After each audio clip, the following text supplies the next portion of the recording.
I absolutely captured the spirit of that town, which was a very free and wild town. I mean, we had car races at night through Joburg, and the police didn't stop us, and like, because they had different things to do, or they didn't do anything at all anyhow. So it was like the wildest urban place on the planet. Yeah. Very dangerous, but I survived.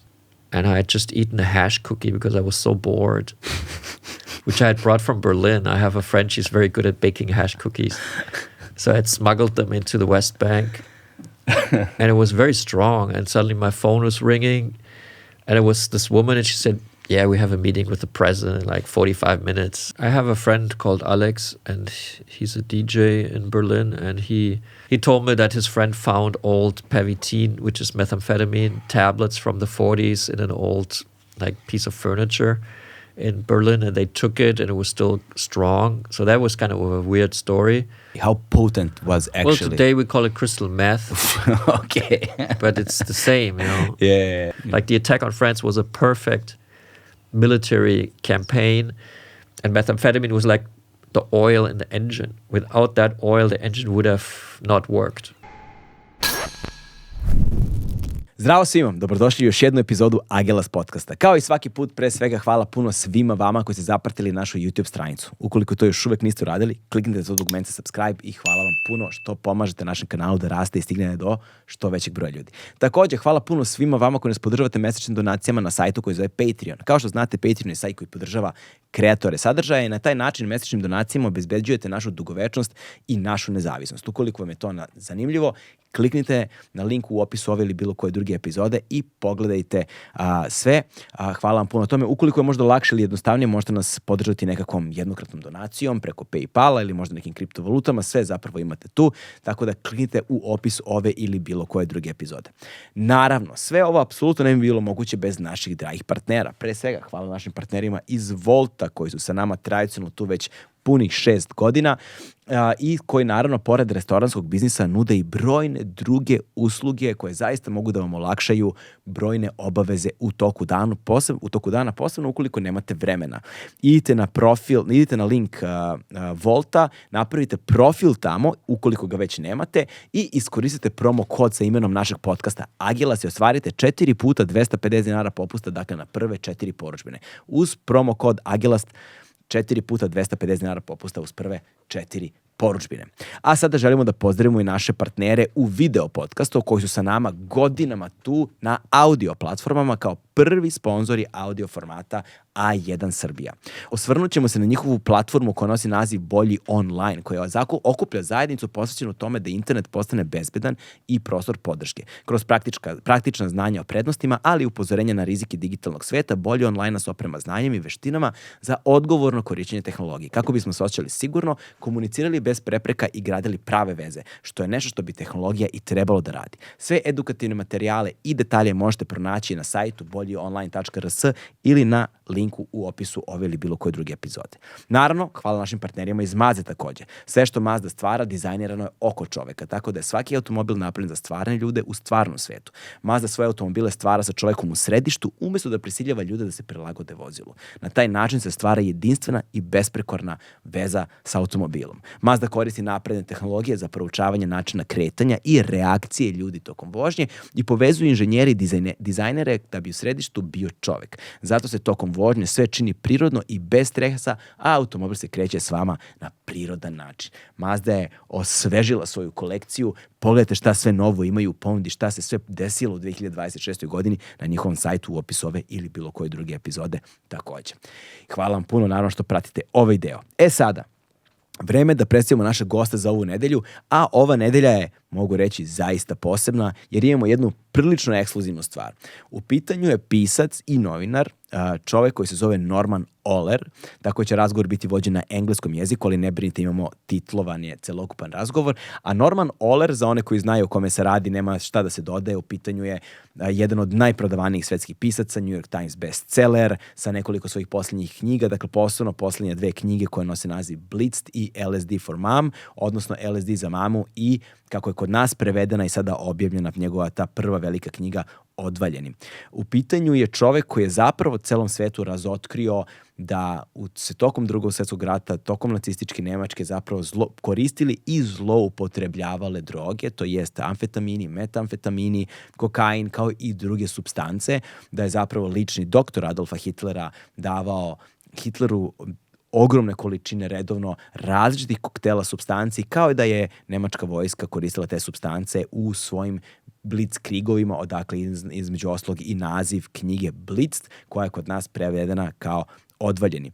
Između ostalog, on je proveo više od 5 godina u arhivima u Nemačkoj, gde je kopao po dokumentima, gde je pronašao kao jednu ulaznu tačku zapravo ličnog doktora Adolfa Hitlera i otkrio u tim dokumentima da patient A, pacijent A, zapravo predstavlja direktno Adolfa Hitlera, i tu je počeo da odmotava klupko kako su se zapravo koristile i zloupotrebljavale psihoaktivne supstance u Drugom svjetskom ratu tokom nacističke Nemačke.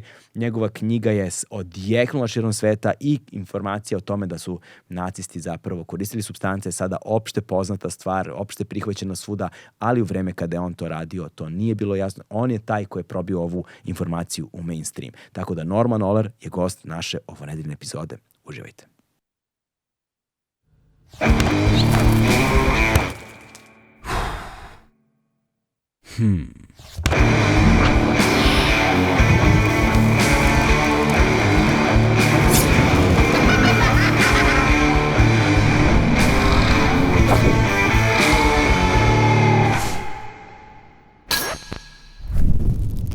Hello, Norman. Good morning. Good morning. Is it morning still? Yeah, it is. For me, it's always morning. It's always a beginning.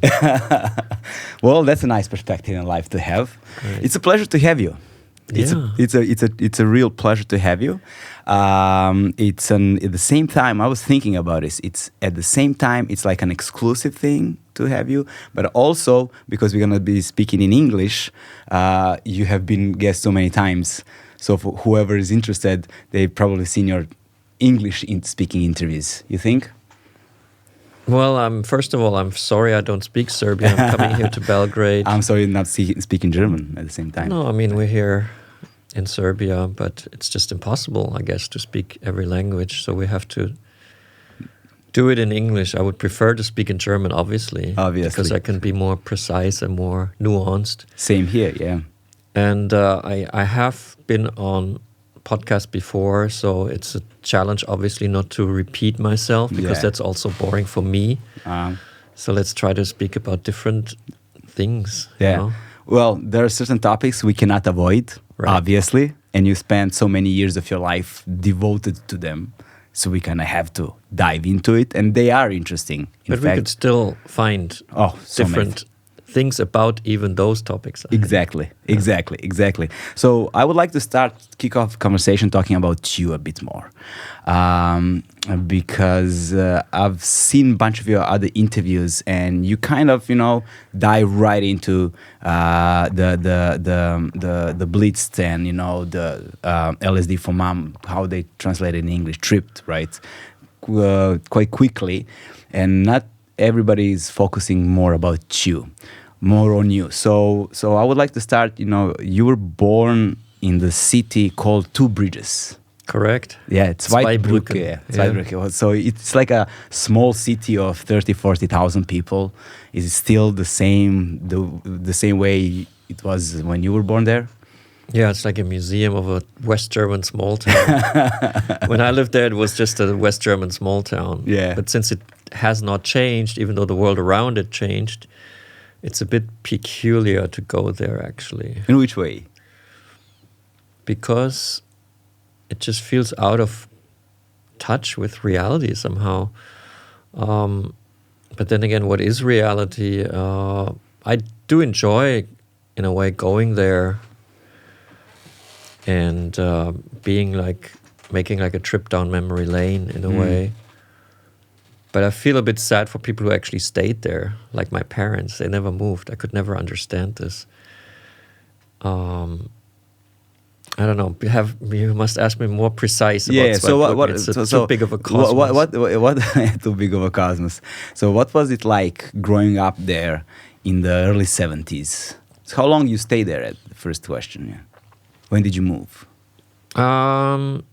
I stayed there until I was 17, and then I moved to the United States as an exchange student for 1 year to a town in Michigan, in the kind of Midwest of the US. Yeah. It's pretty horrible, actually.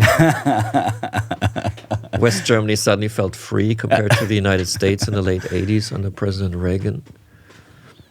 So how was it growing up in Zweibrück?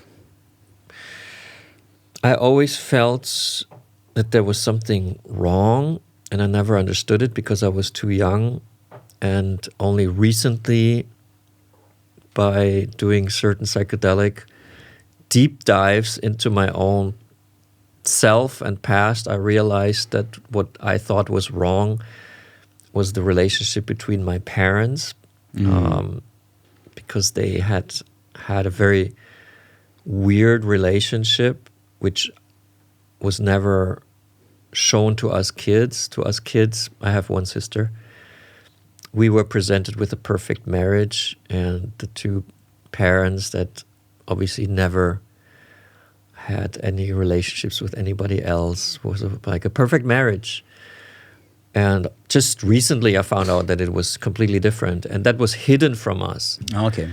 And as a child perceives everything, a child is extremely sensitive. So even if things are not discussed, hidden, if there are lies, a child picks it up, but doesn't understand it rationally. That's why I always felt like something's wrong, like I don't understand where I am, and I always blamed the small town, but it was actually really the microcosm of our family that felt off to me. But in a way, I'm also grateful for it, because I think it was part of my journey as an artist to find out the truth. I became, I did not grow, I didn't think this is normal reality and I'm going to be a high school teacher and everything's fine. I always felt like this is not fine. This is a big mystery. What's going on here? I felt a bit like in Twin Peaks, I was, again, the David Lynch TV series. Yeah, someone killed someone there, and I wanted to find out what happened. And for me, literature was the way to find out. Okay, so you dived into literature early on. Yeah, I wanted to be a tennis professional. My big hero was Boris Becker, because he had won Wimbledon with, I think, 17 years of age when I was 14, so it was a big incentive to do the same thing. Were you a talented tennis player? I was pretty good, but I played tournaments, regional tournaments, but I lost in one tournament in the first row of the tournament, 6-0, 6-0, against a very good player my age, and he had actually been at Wimbledon that year, and he had lost in the first round 6-0, 6-0, 6-0.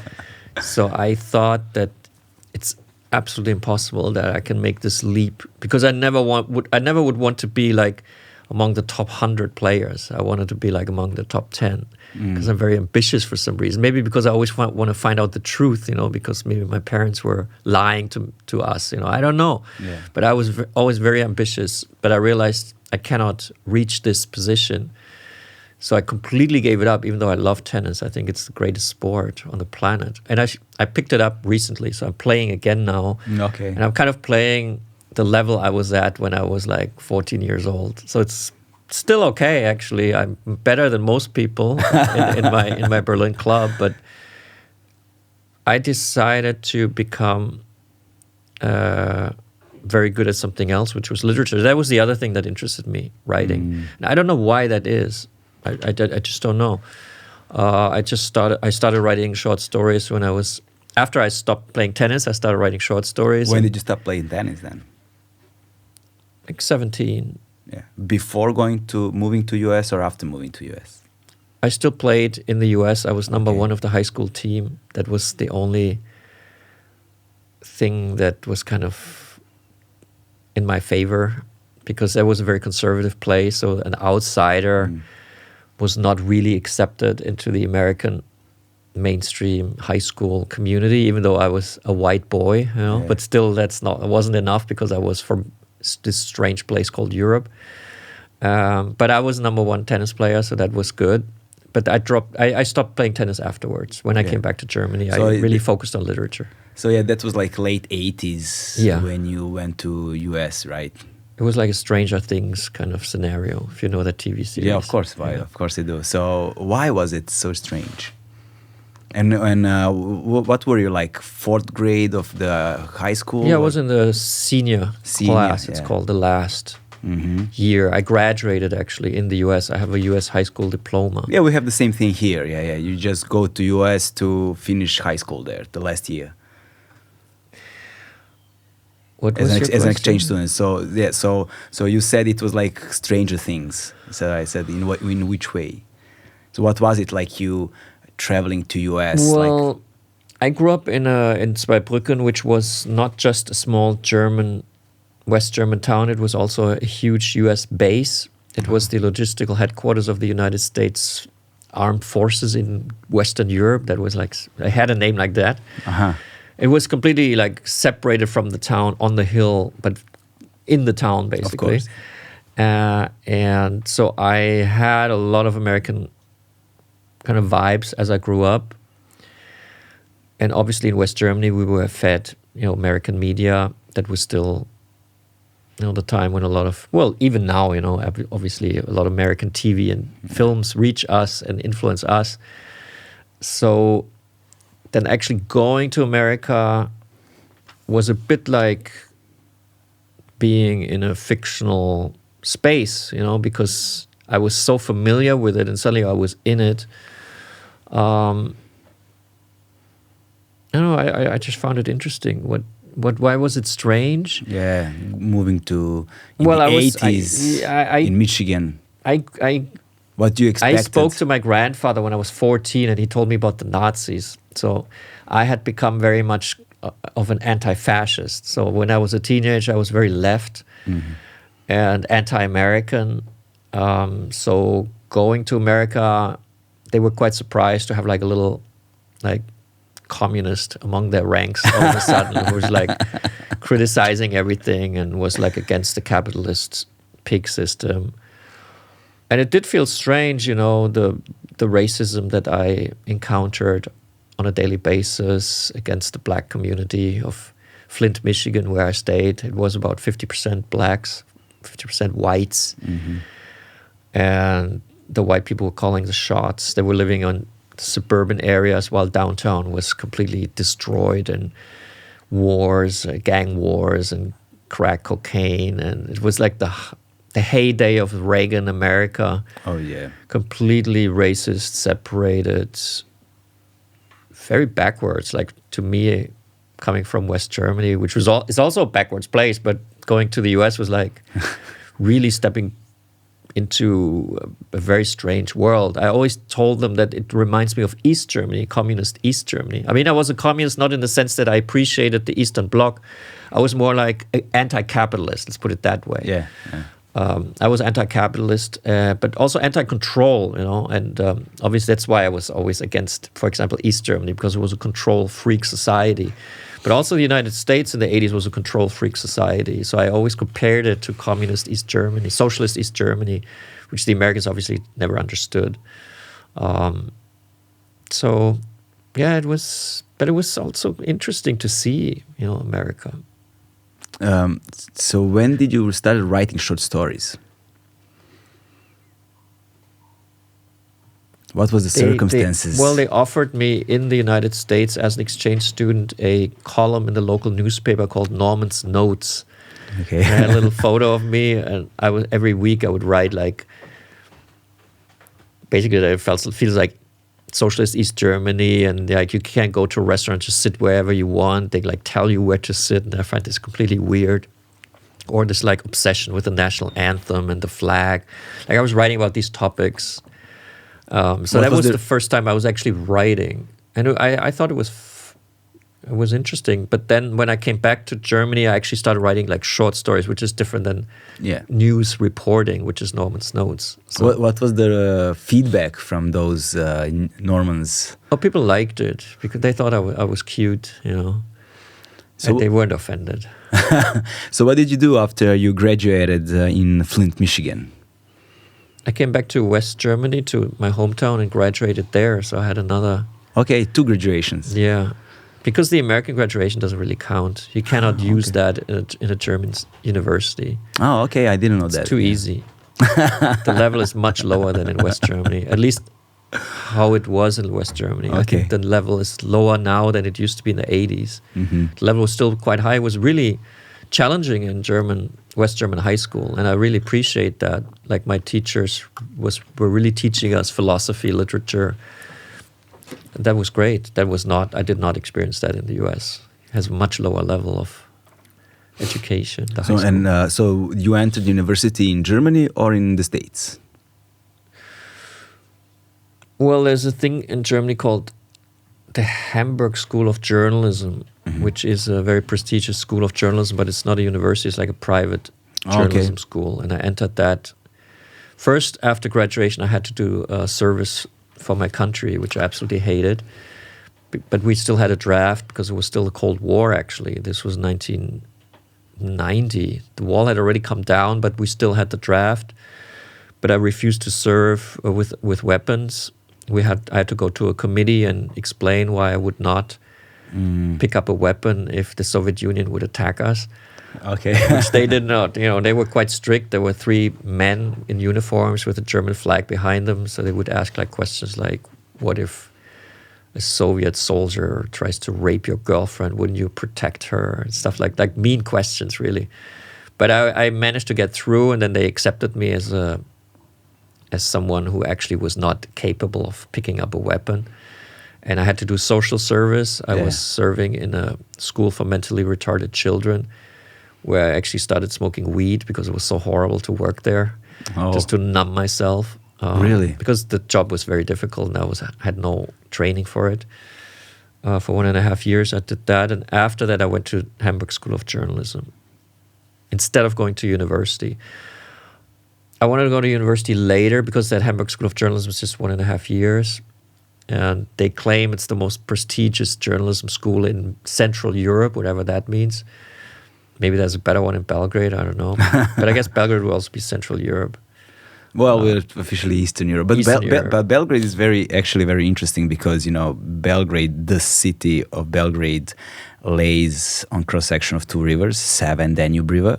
So on the north part was Austro-Hungarian Empire. Right. On the south part was Turkish Ottoman Empire. So the fortress that lays on the cross-section of river was actually military fortress for the Turkish Empire because it was the actual trade border. So the city is actually both east and west.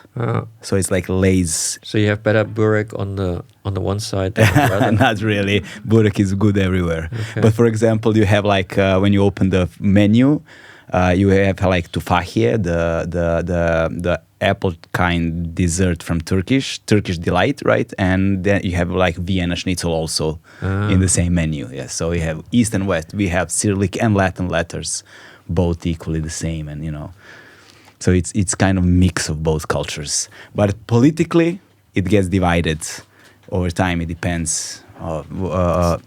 Ideology determines the East or the West identity. Right. But it's kind of torn in between, right? Yeah, it's torn in between. And it's actually official border of Balkan countries. So south of Sava and Danube River is the official beginning of the Balkan. Well, I was with my daughter in, what's it called, Lepenski Vir. Oh, yes. And she was quite amazed that on the other riverside is Romania. Exactly, yeah. Just across the river. Yeah. A lot of smuggling go there at the same time. Yeah? Of course. And that's still now? Well, not so much, but... What do you want to smuggle? I don't know. Yeah, you Timber, maybe. Cigarettes. In times of crisis, something like that. Yeah, no, it depends. So you finished journalism school for a year and a half in Hamburg. Ah, yeah, right. Yeah. I did. And at the end, traditionally, the school would make a trip to New York because there's a Columbia School of Journalism at Columbia University. And I tried to convince the class that we would go to Moscow instead, just to be, stupid, I guess. But no one wanted to go to Moscow. Everyone wanted to go to New York. Of course. And then I was the only one that actually stayed in New York. I stayed in New York and I wrote my first novel, and which is a detective story set in New York, which also became the first hypertext novel in world literature. Yeah. And then I kind of forgot to go to university, so I actually never properly went to university. When I moved back to Berlin, I only moved back because of the techno movement after my first novel. Yeah.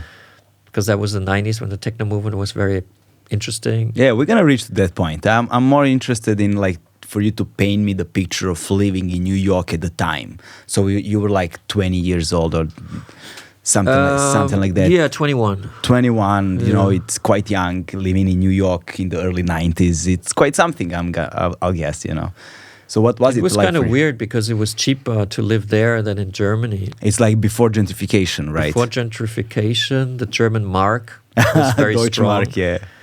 The dollar was weak for some reason.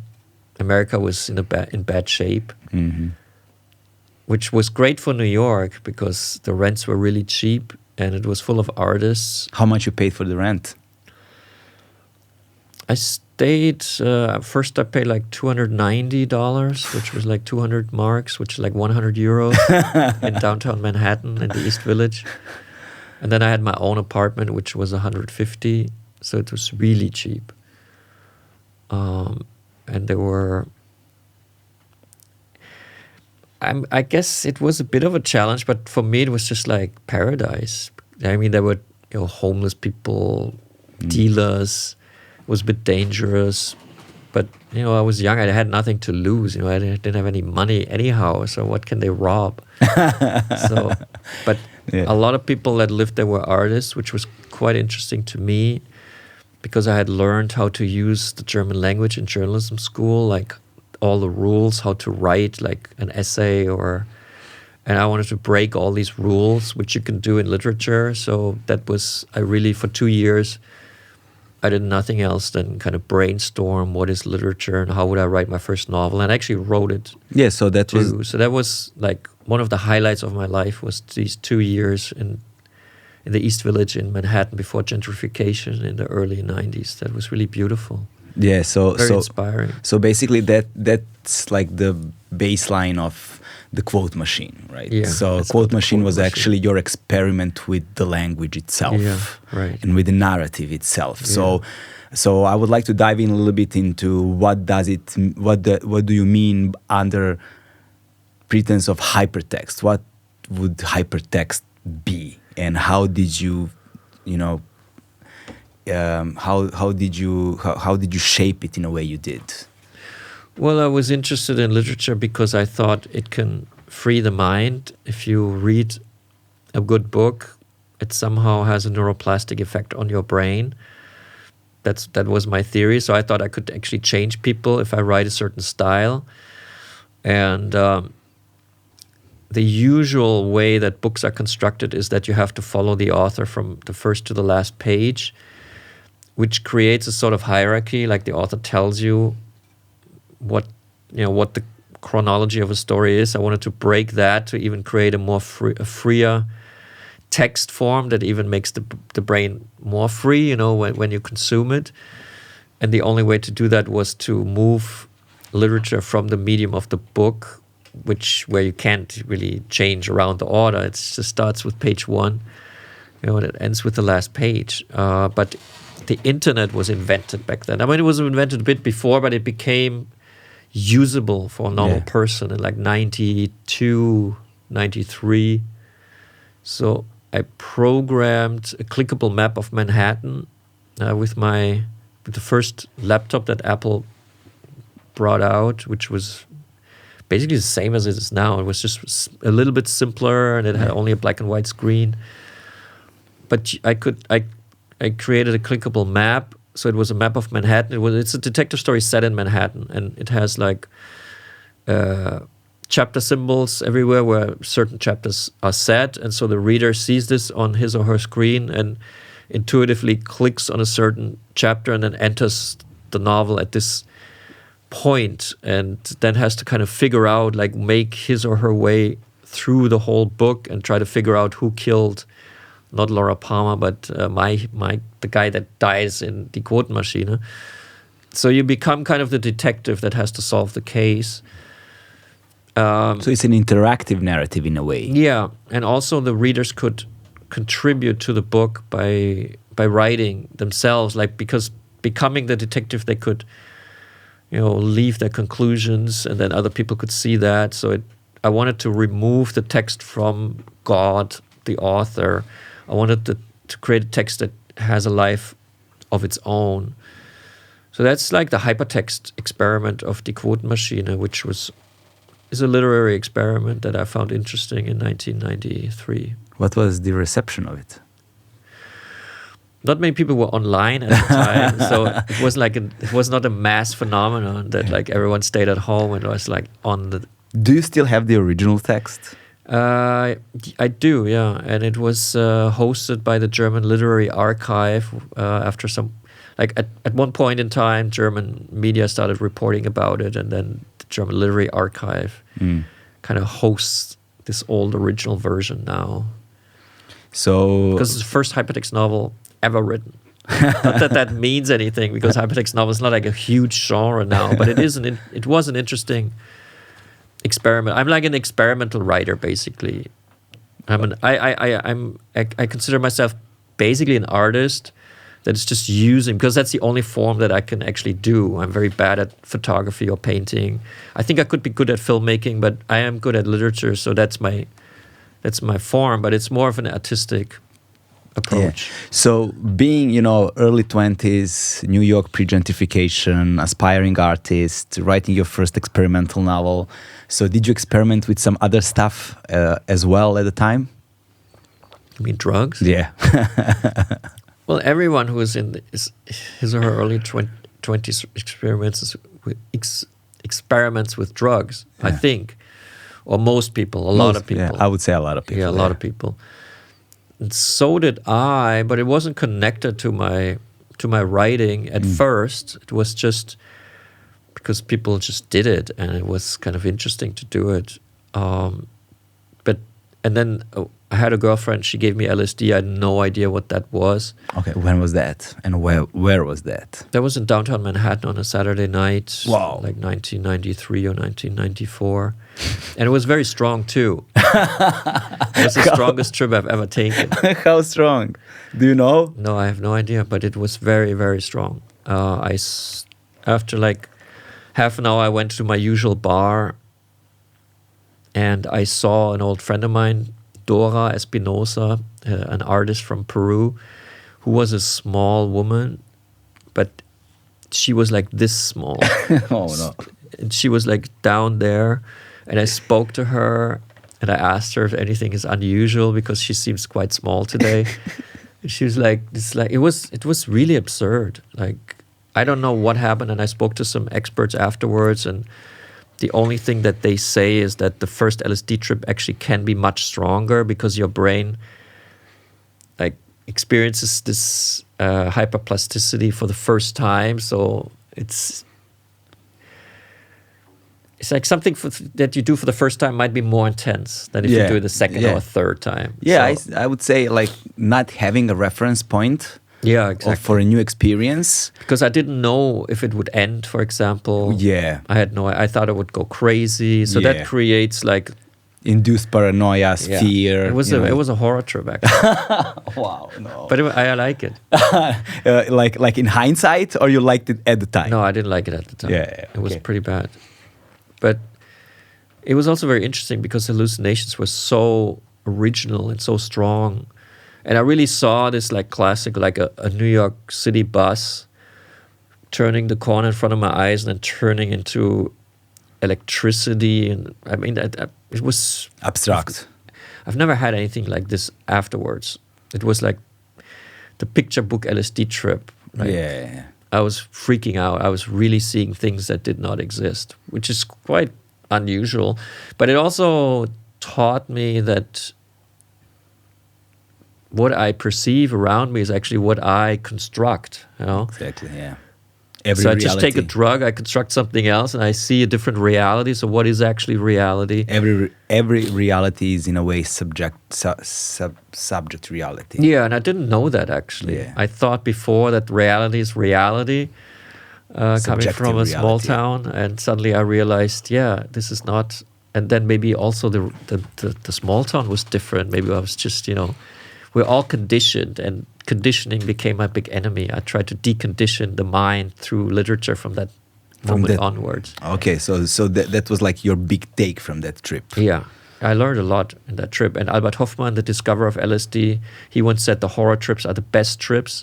Not while they happen, because the horror is real, but you learn a lot if you make it through. You could also become permanently paranoid, for example, through a bad trip. So we also have to be careful. A certain percentage of people, not everyone. I think LSD is a very safe drug, but still safer than alcohol or cigarettes for sure. But still, people should be careful when they use it. A lot of things are a lot safer than alcohol, cigarettes, or sugar. I think those are the most dangerous drugs, among the most dangerous drugs, and funnily enough, they are the legal ones. Very weird. We'll talk about that also later if you like. Yeah, exactly. So there's an expression, I don't know if I can put it correctly in English, like the worst nights make best mornings. Kind of like that. That's actually why I prefer psychedelics over addictive drugs like cocaine or amphetamine. Yeah. Which feel great from the moment you take it, but then it just goes down. Afterwards you feel bad and you have a hangover. Yeah. With psychedelics, it's not like that. It's a bit weird when they start, but once you stabilize, you have a beautiful experience, and you don't go down. You just learn from the experience. Yeah, but you also have to learn how to let go. Well, it's not an easy, but you learn it as you do it, I think. Or if you do it with a friend or someone who's a bit experienced. With a sitter, Sitter is nice. No one ever has a sitter.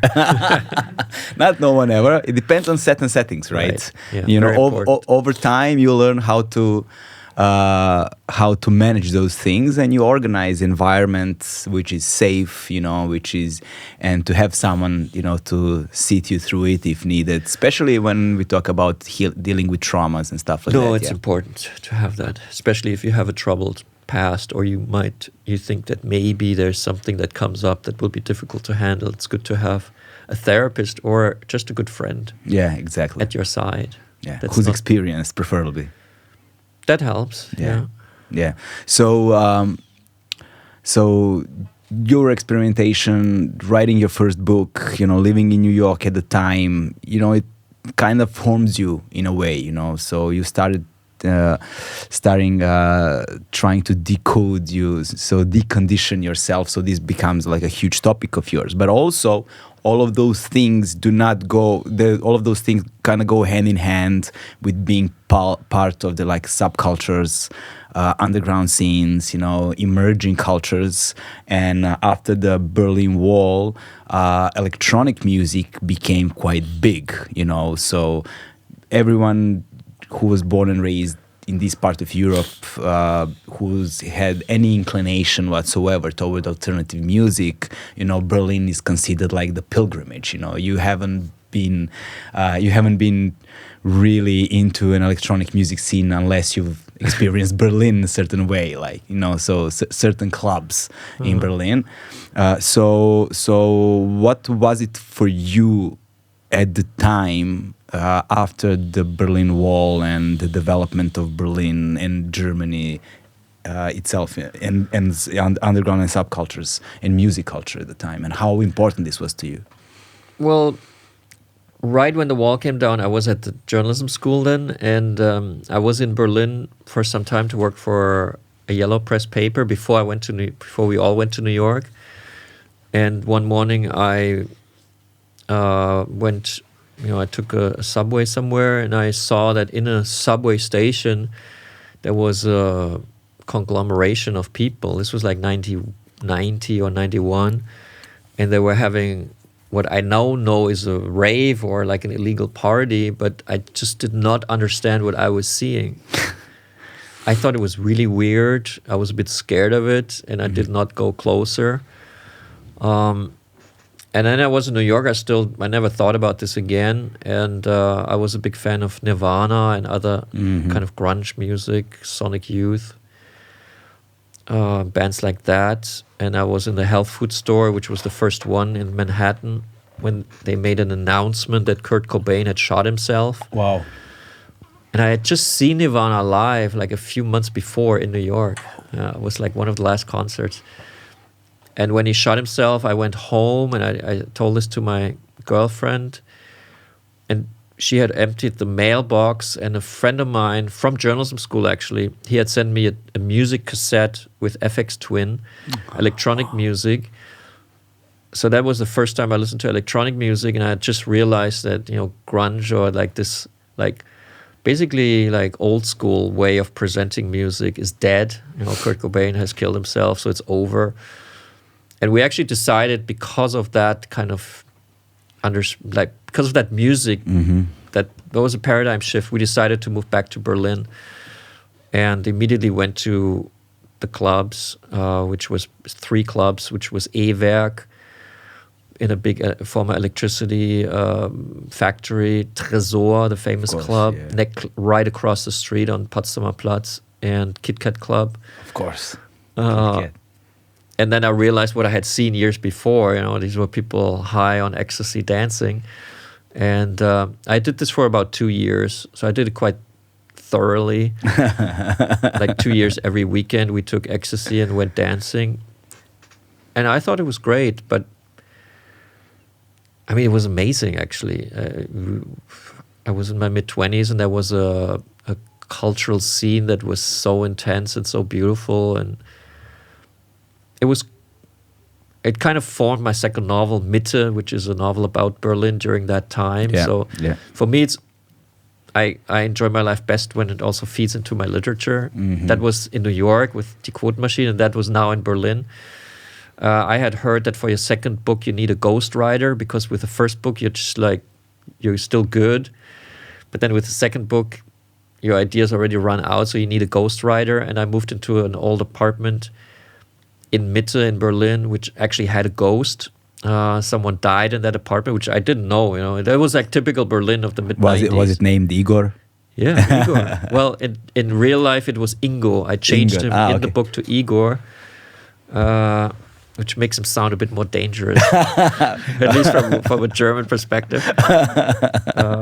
So his name, I didn't know this, I went to like it was called Mitwohnzentrale in Berlin. Like, people who left the apartment, they could like register it, and then for like 3 months you can move into an apartment of someone else who's not there. Yeah. Kind of like that. Probably, I don't know if these places, now it's all online, People are renting their place. So this was like an agency, and the guy like said, I don't recommend this place. I had found it in his catalog. He said, it's really not good, it's really run down, but it was huge in the center of Berlin, was very cheap. But I realized when I moved there that someone had died there, because there was a secret room in the back. Like, it was a huge Berlin apartment with like all kind of debris in the back. And then when I cleared that after a few days, there was like a hidden door, and I opened that door, and there was another room, and it was full of the stuff of a DJ and like a burned mattress, and it smelled really bad. And there was a lot of ketamine there. Wow. Which was a drug that was completely unknown in the mid-90s. I had no idea what that was.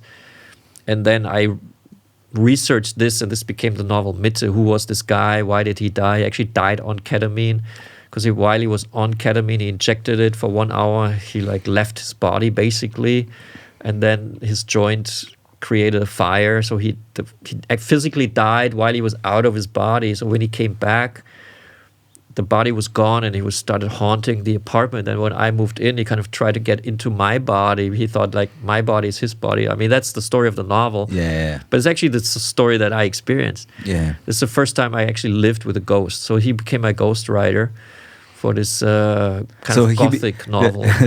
Yeah, so he literally became ghostwriter. Well, not in the meaning of the. No, I think no word. one ever had such a real ghostwriter. Yeah, that's but because he told me actually the novel. Like he told me his story and why Berlin was going down the drain and what gentrification means in that part of town and how the clubs are closing and how there's no more space to live for artists. And so that's the novel. So basically, Der Spiegel called your book a masterpiece and the first original book about drugs and underground culture since the 70s. So that was like a big praise at the time. So I'm guessing. Yeah, I was at a party at night and then someone approached me and said, look, Der Spiegel, which is like a big deal in Germany, just wrote this review and I read it at the party and I knew this. You read it at the party? Yeah, he like had it or something. Like he knew I was there. And I knew this is good, you know. It's like, because as a writer, I think if you write really well, the chances are high that people realize this, but it's not guaranteed, you know. I'm sure there's a lot of like geniuses that go undiscovered, and that's quite sad, you know. So exactly, you have to be lucky to like get a review from the Spiegel. But it was also a big publishing house because of that first, like that non-narrative, that non-linear narrative. Yeah. That detective story kind of made waves, you know. That Quotenmaschine gave me a chance to get into the publishing world, you know, be accepted as a young author. So then the second novel, Mitte, then became a masterpiece by Der Spiegel. That was good, but then after the third novel, I couldn't write for like another 12 years. Yeah, we don't want to jump ahead. Yeah, so how did this exact period? So as you said early on, you have started thinking about deconditioning yourself. You became, you know, from someone who came from this anti-establishment, punk left, anti-fascist, anti-capitalism type of, you know, late teenage kid, realizing after your first LSD trip, like the conditioning and the ways you were brought up in the small Western Germany city and with you know, very with a complex dynamic with family relationships, you know, all of a sudden you started thinking about deconditioning yourself. So how did this period of living in Berlin, living in Mitte, being part of the underground scene, you know, doing ecstasies, writing a new novel, having this huge reception from this novel helped you develop yourself in a way further on? Well, because drugs are so taboo, they were so taboo, taking ecstasy and LSD and then dancing for hours, it's like, it certainly deconditions you from the mainstream by definition culture, yeah, because you're just in a different space, and we were in a different space with hundreds of other people, and the communications we had were completely novel and completely original.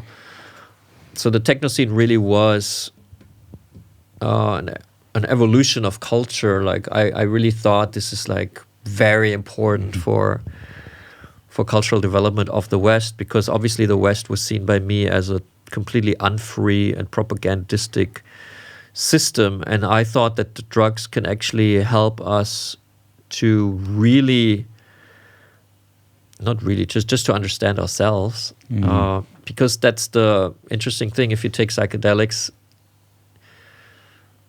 you get a pretty good view of yourself. That's why a lot of people don't take it or are afraid of it, because they don't want to know about themselves, but then you're hiding something from yourself. And that can lead to, you know, weird behavior, basically normal behavior that you see every day. Conditioned behavior, conditioned that, like the Western world, although it's the modern world, it's not only the Western world. I mean, basically the Eastern world is also like a male-dominated, like the communist world, male-dominated hierarchy, control freak kind of world. It's kind of the same East and West. It's the modern society which forgot the ritual, and it's just that the ritual was replaced by conditioning and by brainwashing. I mean, brainwashing is not a good term because it's it's like a conspiracy theory term, but it is basically brainwashing. So, you know, dropping out. That's why Leary said, tune in, drop out. You drop out from that bullshit and you kind of realize I'm a different, the more you understand yourself, the more, you can really make independent decisions. And if you are more able to make those decisions, you also behave differently towards other people. You become more empathetic. You become more gentle, become more loving. So those are the ways of deconditioning. Yeah. That's why I'm a big fan of getting rid of prohibitionist laws which prevent us from going that path. And that was already happening, understood by me or lived by me in the mid-90s, but that's still the same. That basically hasn't changed. Yeah, okay. So, Mite comes out in 2001. On 9/11. No, 9/11, 2001. It's a great publication date. Yeah, that's exactly what I wanted. The whole world was speaking about my book only. This is what I envisioned. Yeah. This is such a masterpiece, and then no one gave a shit. Yeah. How was that? Because the publishing that came out exactly at the day of terrorist attacks in New York. So it went completely under the radar for the majority of public. How that felt? It was really bad. Yeah. I was very unlucky. Having such a good reviews at the same time, but completely being under the radar because of the news. Well, it didn't sell because people didn't buy books anymore after 9/11 for a while. So it was a really bad time. But and the world changed also. Yeah, shit happens, I guess. Yeah, but quickly after that, a year after that, you released your third novel, which those three novels are now known as Norman trilogy, Ohler trilogy. But your third novel was quite different than the previous two again. Well, every book is a new kind of entity. There's some writers that always write the same books, and I don't say this in a judgmental way. Yeah. It can be a good thing also. Yeah, it can be a very good thing. Yeah, better or worse. It's just different. But there are some writers who have this one sound that is applied to each book, and then the readers know their sound. And I'm also moving more towards that I have my own sound now, especially with the nonfiction books. Yeah. But every novel is starting from scratch. Mm-hmm. There's no rules what a novel is. That's why writing novels is more difficult than writing nonfiction books. And a novel is a very unnatural thing. It should not. There's no need for a novel to exist. Yeah. So I always have to find a way to justify the existence of this book, and that's usually done through the style. But let's tell a little bit about the third novel. So you have a protagonist, young female main character, Lucy. She's South African, right? And she ends up in the prison. In the state. I met Lucy. Lucy's a real person. What's the last name? Chabalala, yeah. Yeah, I met her when I was in South Africa working as a you journalist. met the real Lucy. Yeah. Okay. Yeah, we created a friendship over the years, and she told me her story, and I decided that her story is so interesting that I want to write a book about it. So I was looking. I mean, that's a reason enough to write the story of a young Black woman from Soweto that is then able to move to Johannesburg, the main city, from the township to the city when apartheid falls. That's interesting, what happens to her. But I was looking for a language, the language that would be best to tell the story, and that was a paperback. I wanted to write a typical paperback that you read in a plane or on a train. The Beatles have the song Paperback Writer. I wanted to write a paperback, not a literary hardcover, but a book that's easy to read with a very simple language. So that's why this third book, which in English is called Ponty City, because it's set in a building called Ponty City, the most dangerous building on earth. But it's also translated as City of Gold. In German, it's Stadt des Gold, the City of Gold. But the English translation title is Ponty City. So I lost my thread, I'm sorry. You wanted to write a paperback. Yeah, not a literary, like Mitte is a very literary book. It's very much about the language, and Quotenmaschine is also a literary experiment. So this was the third book that shouldn't be a literary experiment. It should be very easy to read. And because it's a paperback, it's not a hardcover that you kind of study and really get into the language. It's a paperback that you read on the fly. So that's why it feels different. And it's also a portrait of Johannesburg at the time, which I thought was interesting. It was my favorite city next to Berlin was Johannesburg. Very wild place.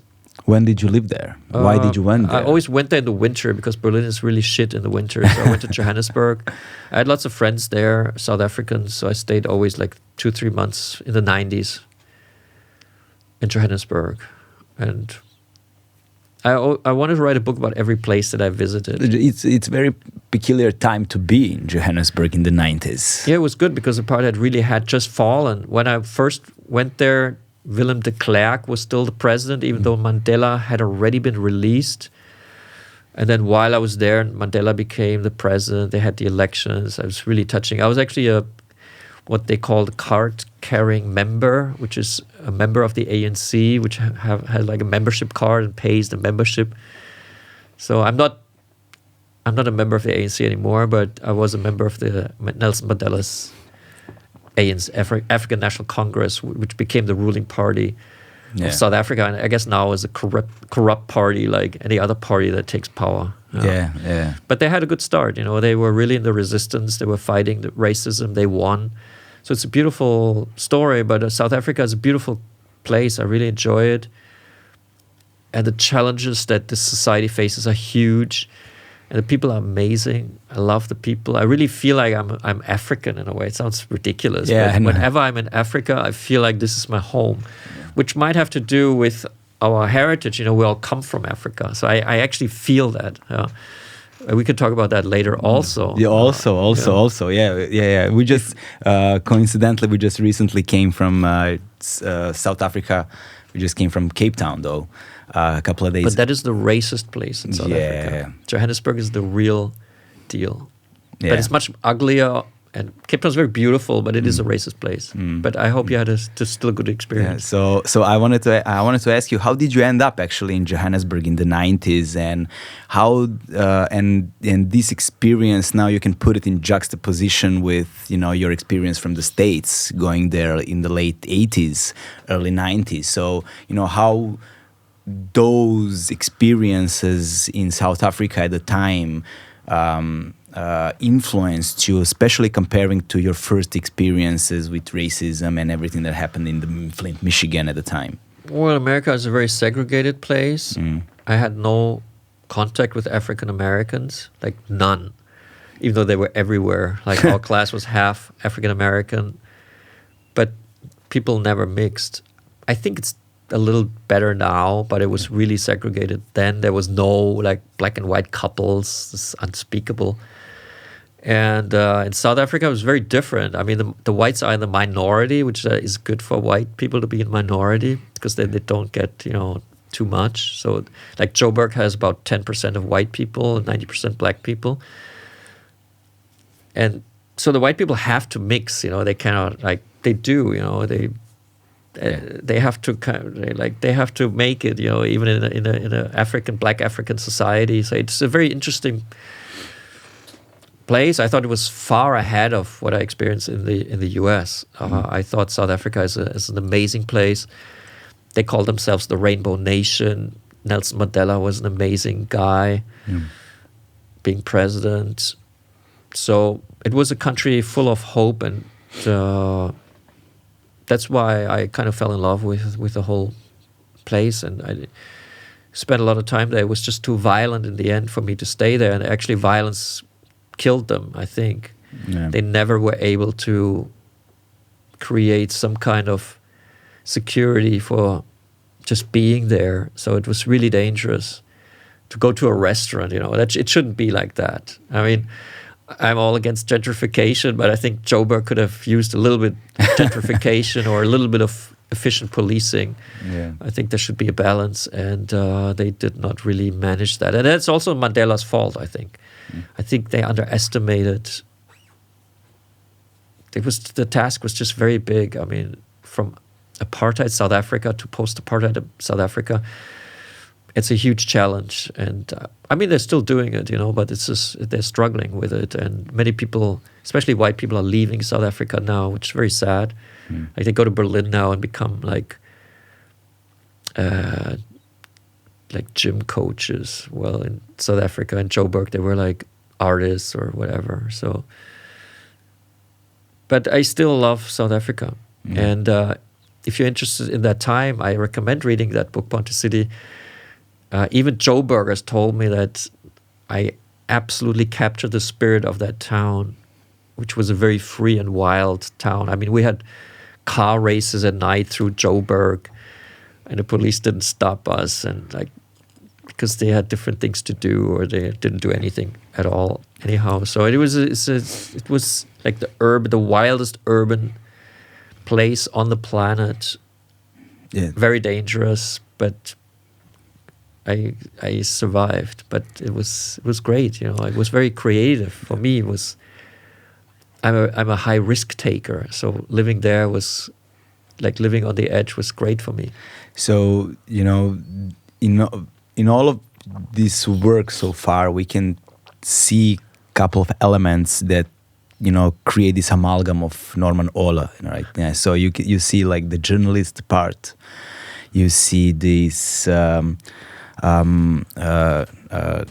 substance part, you see this underground culture, this subcultural type of things going on. You see these points in places and time, peculiar ones that filled with turmoil, from Berlin Wall to end of apartheid, to being in segregated parts of the states, and also another part is you living I think in West Bank. Right. Yeah. So is it true that you were one of the last, if not the last, Western journalist interviewing Yasser Arafat? Well, it's actually not right, because I was. Tell us the story of West Bank. Yeah. After 9/11, the German government decided to put money into exchange between Arab writers and German writers, and I was picked to be one of the German writers to be living in the Arab world for a while and reporting or writing about it. And I chose Ramallah for some reason, because I thought it was the most interesting place. So I lived in Ramallah, and I was interviewing one Palestinian a day, always asking the same questions, and it was like online, published by the German Cultural Institute and translated to Arabic and English and German, well, not translated. And I met a woman, and she told me that she knew Arafat quite well, and I wanted Arafat to be one of those Palestinians to ask my stupid questions, like what's your favorite food? I asked like non-political questions, just to paint a picture of Palestinians as like normal people. And at one point, and she said he does not speak to journalists. And I said, well, I'm not a journalist. I'm the town writer. That was my official position. But you should tell him that I'm a poet. And she said, okay, I'm going to ask him if he would receive a German poet. And then she called me like a few days later. I was sitting at my town writer desk. And I had just eaten a hash cookie because I was so bored, which I had brought from Berlin. I have a friend, she's very good at baking hash cookies. So I had smuggled them into the West Bank. And it was very strong. And suddenly my phone was ringing. And it was this woman, and she said, yeah, we have a meeting with the president in like 45 minutes. Oh, no. And I'm like, wow. And he's gonna receive you as a poet. Like, you have to say you're a poet. I said, sure, that's no problem. So I'm not the last journalist who saw Arafat. I'm like the last person or poet, because he would not meet with journalists. So that was 3 weeks before he died, which I didn't know that he would die 3 weeks later. He didn't know himself, I would imagine. I actually wondered whether he was poisoned during that lunch that I had with him, because I think he was poisoned, because he was like healthy. 3 weeks later, he was dead. It doesn't make sense to me. But I have no proof, and I'm not really obsessing about it. But he was totally fine when we had lunch. And there was one weird thing. Only he received broccoli on his plate. I did, we had delicious Palestinian dishes. Maklube, which is like a chicken dish, and mansaf, and some other good stuff. But only he had broccoli. And he saw this, and then he took the broccoli, some of it, not, just some of it, and put it on my plate so I could also share the broccoli. He thought it was mean. Or maybe he thought maybe this is the poisoned broccoli I want to share. I don't know. No, I don't think so. He was very hospitable, very friendly. So we spoke about some things. I wrote a text about it, how Arafat shared his broccoli with me is the headline. I always wanted to write a book about the Middle East, Israel and Palestine, but I never managed. It's really difficult. It's a really frustrating area, and it gets worse each day. I mean, it was pretty bad when I was there, and since then it's really gone downhill. So it's... but it was interesting for me. I had a girlfriend in Tel Aviv, so she was Israeli. She just texted me yesterday, actually. We're still in good contact. And so I would move back and forth from Ramallah to the high society life of Tel Aviv. Oh, yeah. Because she was in the high society life.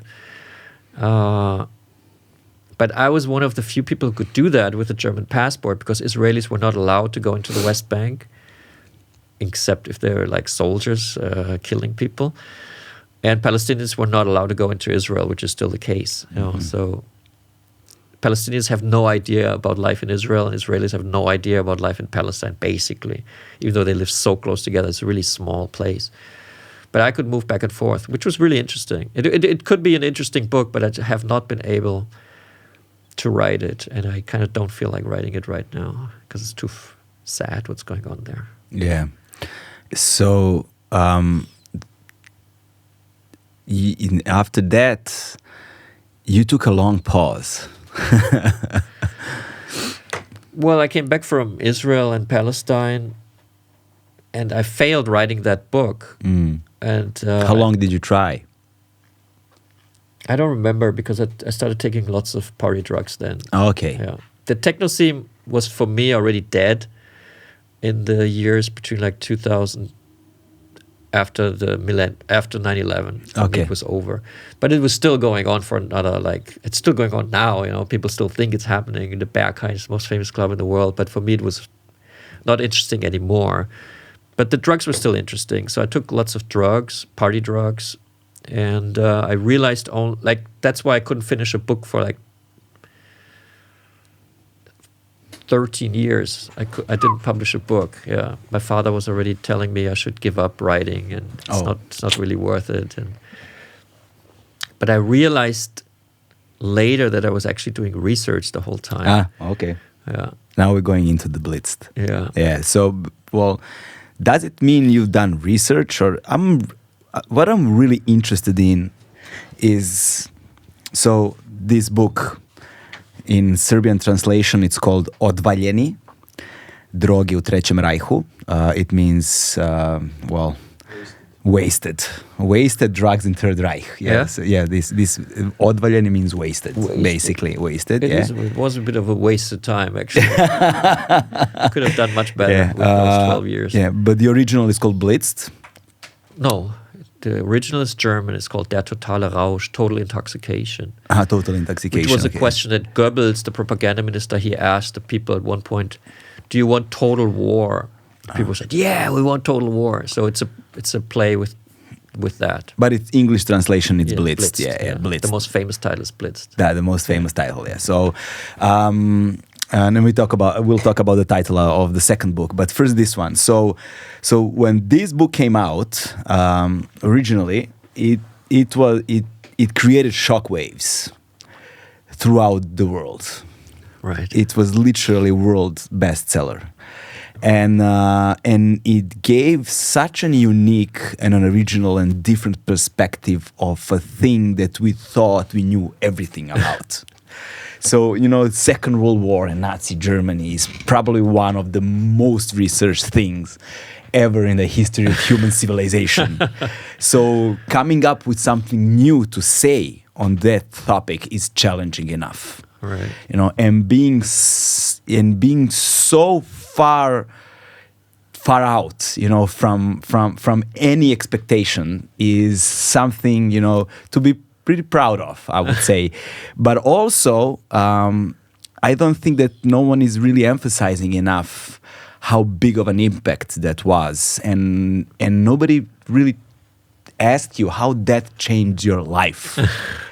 You know, it has to be, you know, it had to change your life in a major way. So I'm really interested in how this book changed your life, and then we're gonna dive into how did you come across this topic.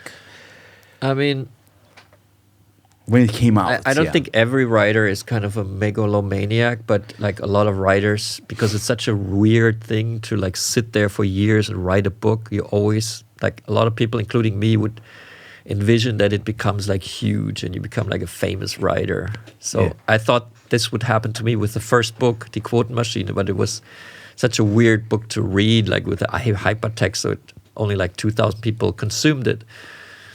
So when Blitz became a big success, that felt like totally normal to me, because that was what had supposed to be happening already, you know, years ago. So it was like, okay, now it finally happens. But it's still great, you know, because it's like, I'm not like Kafka, who's like then totally embarrassed if you become successful. I enjoy it, actually. I think it's amazing that people love it. I just like it. Maybe I'm more normal than Kafka, you know. I'm not as twisted inside. So for me, it's just good, you know. But dynamics of your life, personal life, has changed in any way? No, because I'm not as famous as like Michael Jackson. Okay, you know? Well, it's hard to be famous as Michael Jackson. I can still walk the streets of Belgrade and people leave me alone. That's nice. But I have been recognized on the street, which I also think is nice, you know, because it's so rare. You know. But so I think the fame also of a writer is kind of a nice fame, because there's even like a Nobel Prize for writing. Like there's no Nobel Prize for painting or photography, but for writing somehow, well, not for some reason, we could examine what the reasons are, but writers are revered by our society.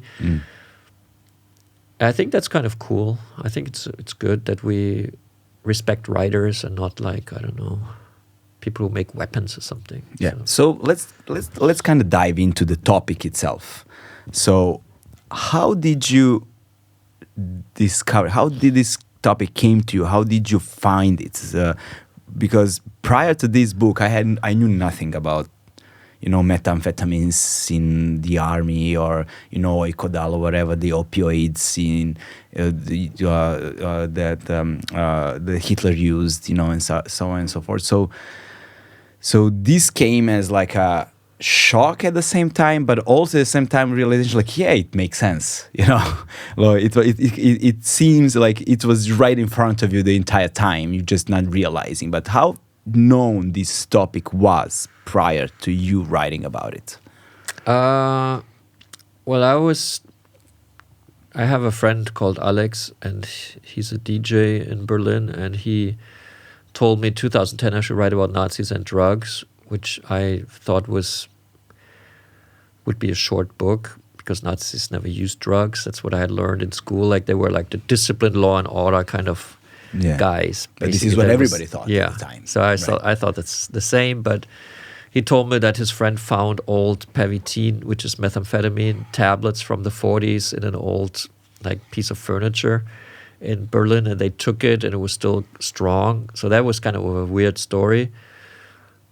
And then I Googled that, and there was a little bit to be found. Like, it wasn't completely unknown. There was one historian from Southern German University who had written like a 2-pager about methamphetamine in the army. What he wrote? Huh? What he wrote? He wrote the Blitzkrieg would not have happened without methamphetamine, which is basically my thesis. Mm-hmm. Not thesis, but that's what I write about partly in the book. So I visited this guy, and he was really happy that I was taking wanted to do a deep dive into it, because he had not done that. He just looked at some documents, but he told me like where to go in the military archive of Germany to find more, which he didn't have the time because he was already busy with something else. So it was like a peripheral thing to him. Yeah. It wasn't like a main focus. No. It was something on the side. Yeah, he was just interested in medicine and history. So that was one thing he came across, and he did a little, exploration, and then he left it. But he was interested in it. He told me I would be very interested in what you find. So that's why he helped me, and we're still kind of in touch. And, so you basically read the article, and you got in contact with him. Yeah, I visited because of him. the article. Yeah. Okay. I visited him in southern Germany, and then he gave me the signatures, which is the codes for archive material in the archives. He said if you give those codes to the archivist, they can show you the folders where the methamphetamine is. I didn't have time to look through all of it, but I think there's a lot, so I really looked through it. Probably no one has ever looked at that. Because it's not filed under drugs or methamphetamine. It's just one. It was one professor who made this program, and it was kind of also, not advertised. It was a bit kept under wraps. But it was still, documented how many pills, how often, which divisions, the strategies. It was huge. It was a huge program that lasted for years. So there's like hundreds of pages about it. So basically, you go through certain details about your research within the book itself. So we're not gonna go into whoever wanna find out, they can read the book. But I wanted to know more about this archive and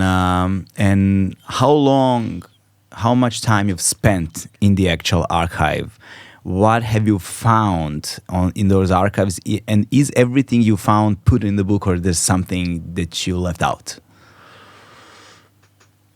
Well, there's many archives I visited. How many archives you visited? Well, not that many, but maybe half a dozen. Okay. Well, it was the concentration camp of Dachau, the archive there, the military archive, the state archive of Berlin, the federal archive of Germany, the national archives of the United States,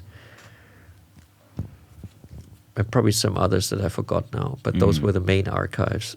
And I'd never been to an archive.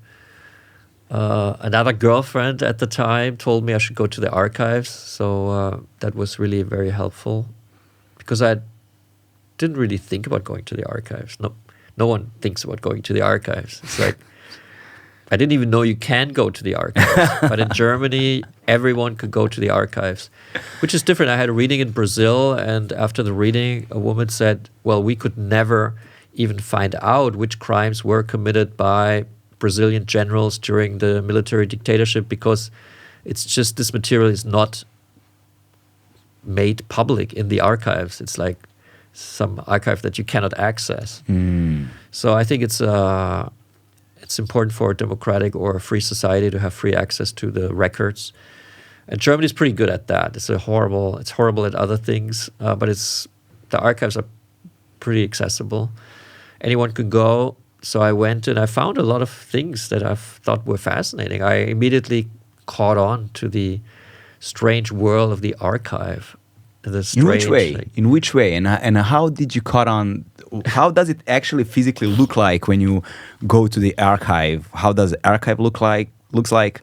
And how those documents look like? What does it look like when you go through documents? What do you see and realize, oh, this is something, and how do you find this thread to follow? There's a lot of luck that you actually find something in the archive.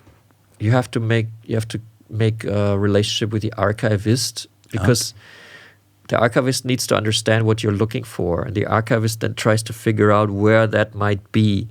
There's also like a find book, but the find book was like made, let's say, there's the military archive of Germany, which is about as big as like a small German town in a way. Okay. Because the German military has done a lot of things and archived everything.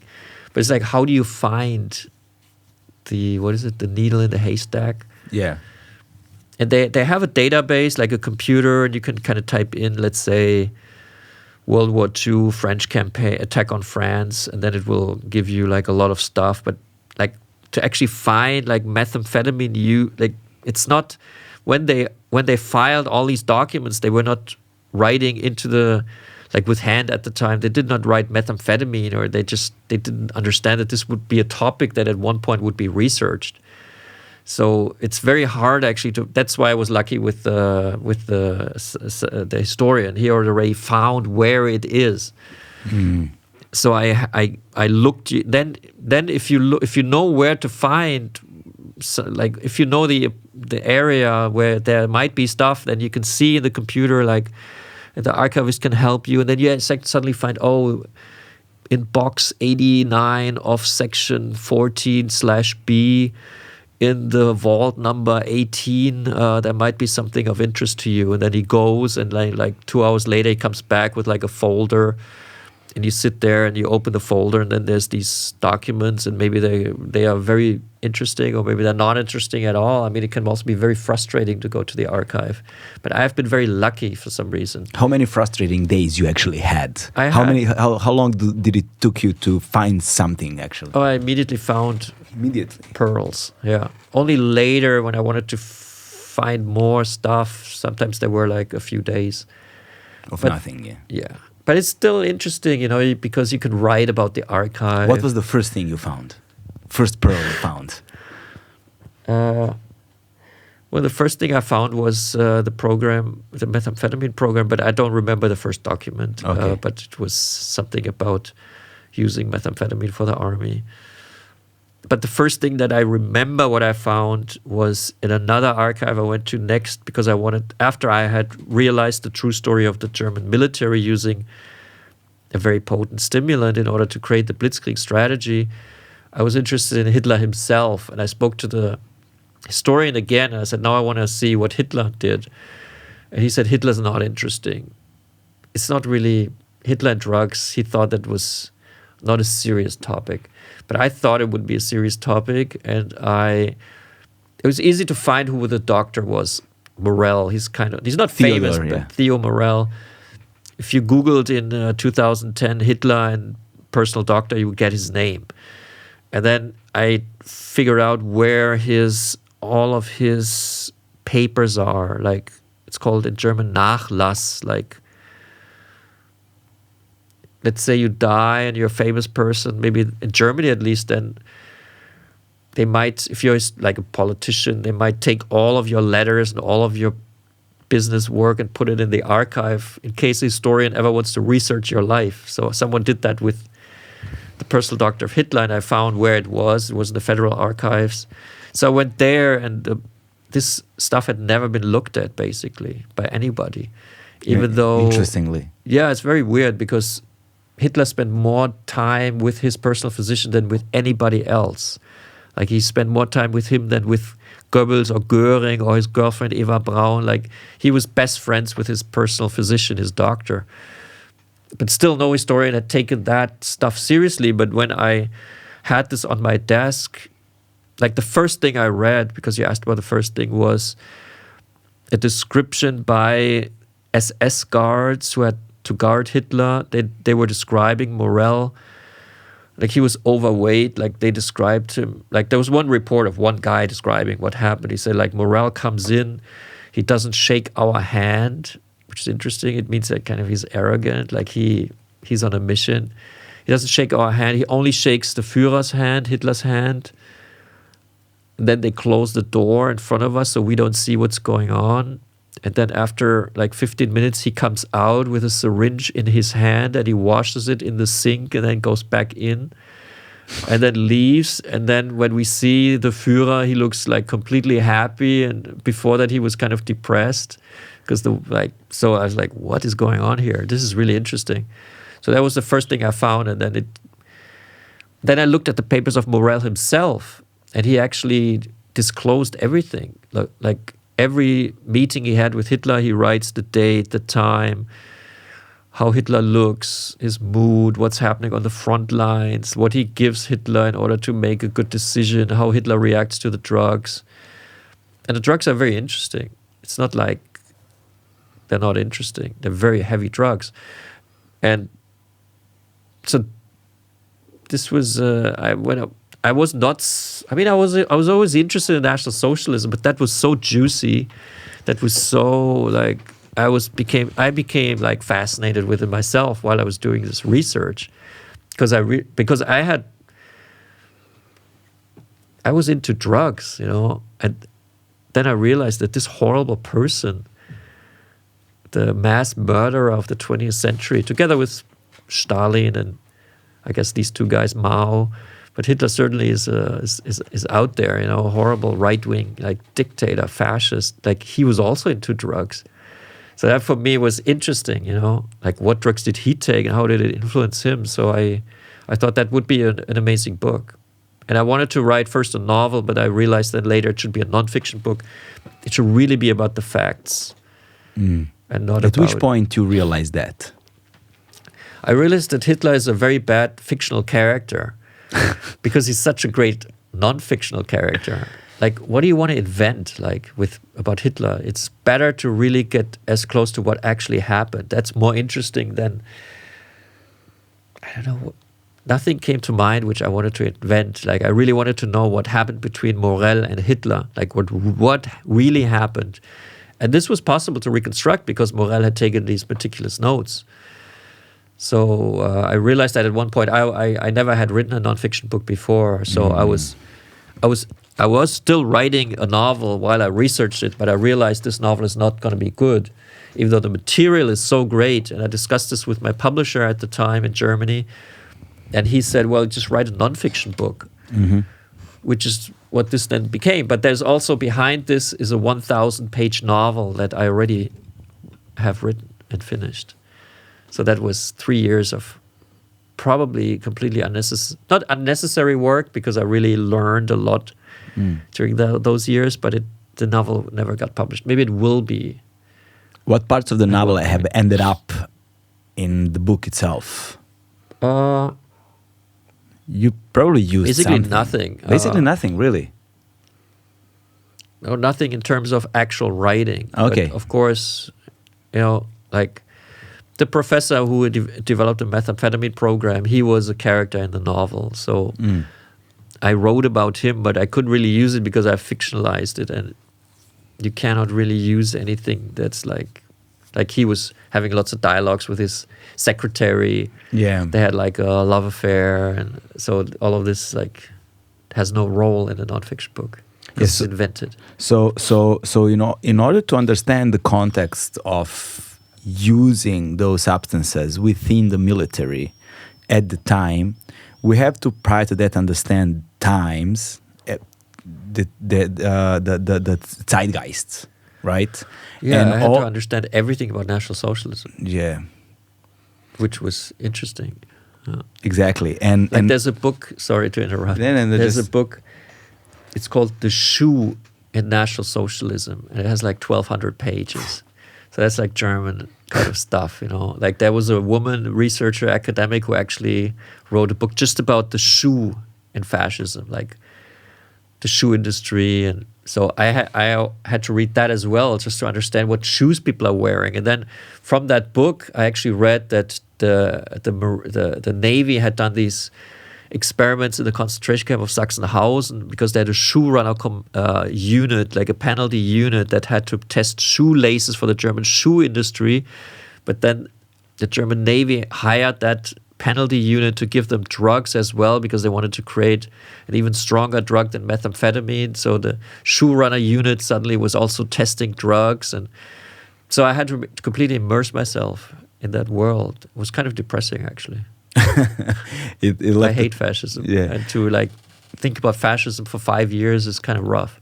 Yeah, immersing yourself into it in order to understand the spirits of the time. Correct. So what I would like to understand now is the context of not just the times, but also the substances, the history of the substances, and the history of use of those substances, but not only in military, but among common people, like everyday people within, I don't know, cultural circles, social circles, right? Among workers, among, I don't know, housewives, whatever. So in order to understand how people thought of those substances at the time, because usually substances developed, but legislation comes much later on. Right. So how was this viewed at the time prior to Nazi Germany? Well, and how then the legislation changed when they came to power? Well, I had like a mentor for this book is a German historian called Hans Mommsen. He died by now, but he was the leading, like, gentleman, old school historian about National Socialism. He really knew a lot, and when he heard that I wanted to start my book in 1933 when the Nazis take power, he said, "You shouldn't do that. You should start earlier because we want to know where do these substances come from. What substances are we talking about?" And basically, they all started in the 19th century. Like the big German pharmaceutical companies that we know today originated then. And like Bayer, maybe. Yeah, Bayer, for example, or Höchst, or Merck, still a global player.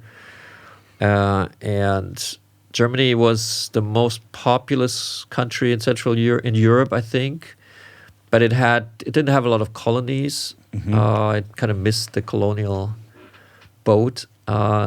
So it couldn't import stimulants from overseas like Britain or France or Holland did. Which stimulants are we talking about that they imported? Mostly, the British mostly tea. Yeah. I mean, but exactly, tea is that's a why I'm stimulant. asking. Yeah, that's why I'm asking. Exactly, tea. Yeah, coffee, tea, but also like spices. And they are, coffee and tea are very important drugs in a way. Like they do give capitalism. They gave it a boost, that tea time, like that extends the working day for another like 2 hours or something. But also changes the culture. Drugs always change the culture. Exactly. Yeah. But Germany didn't have that, so it's kind of horrible, no coffee, no tea. But also spices, and I mean also like the colonies had a lot of pharmaceutical remedies, like our medicine comes from the rainforest or from subtropical or tropical regions. So a lot of stuff that was used in Britain and in France came from their colonies. So, but Germany didn't have that. So the German pharmaceutical industry had to kind of invent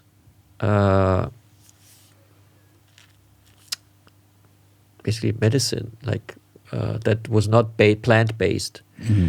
And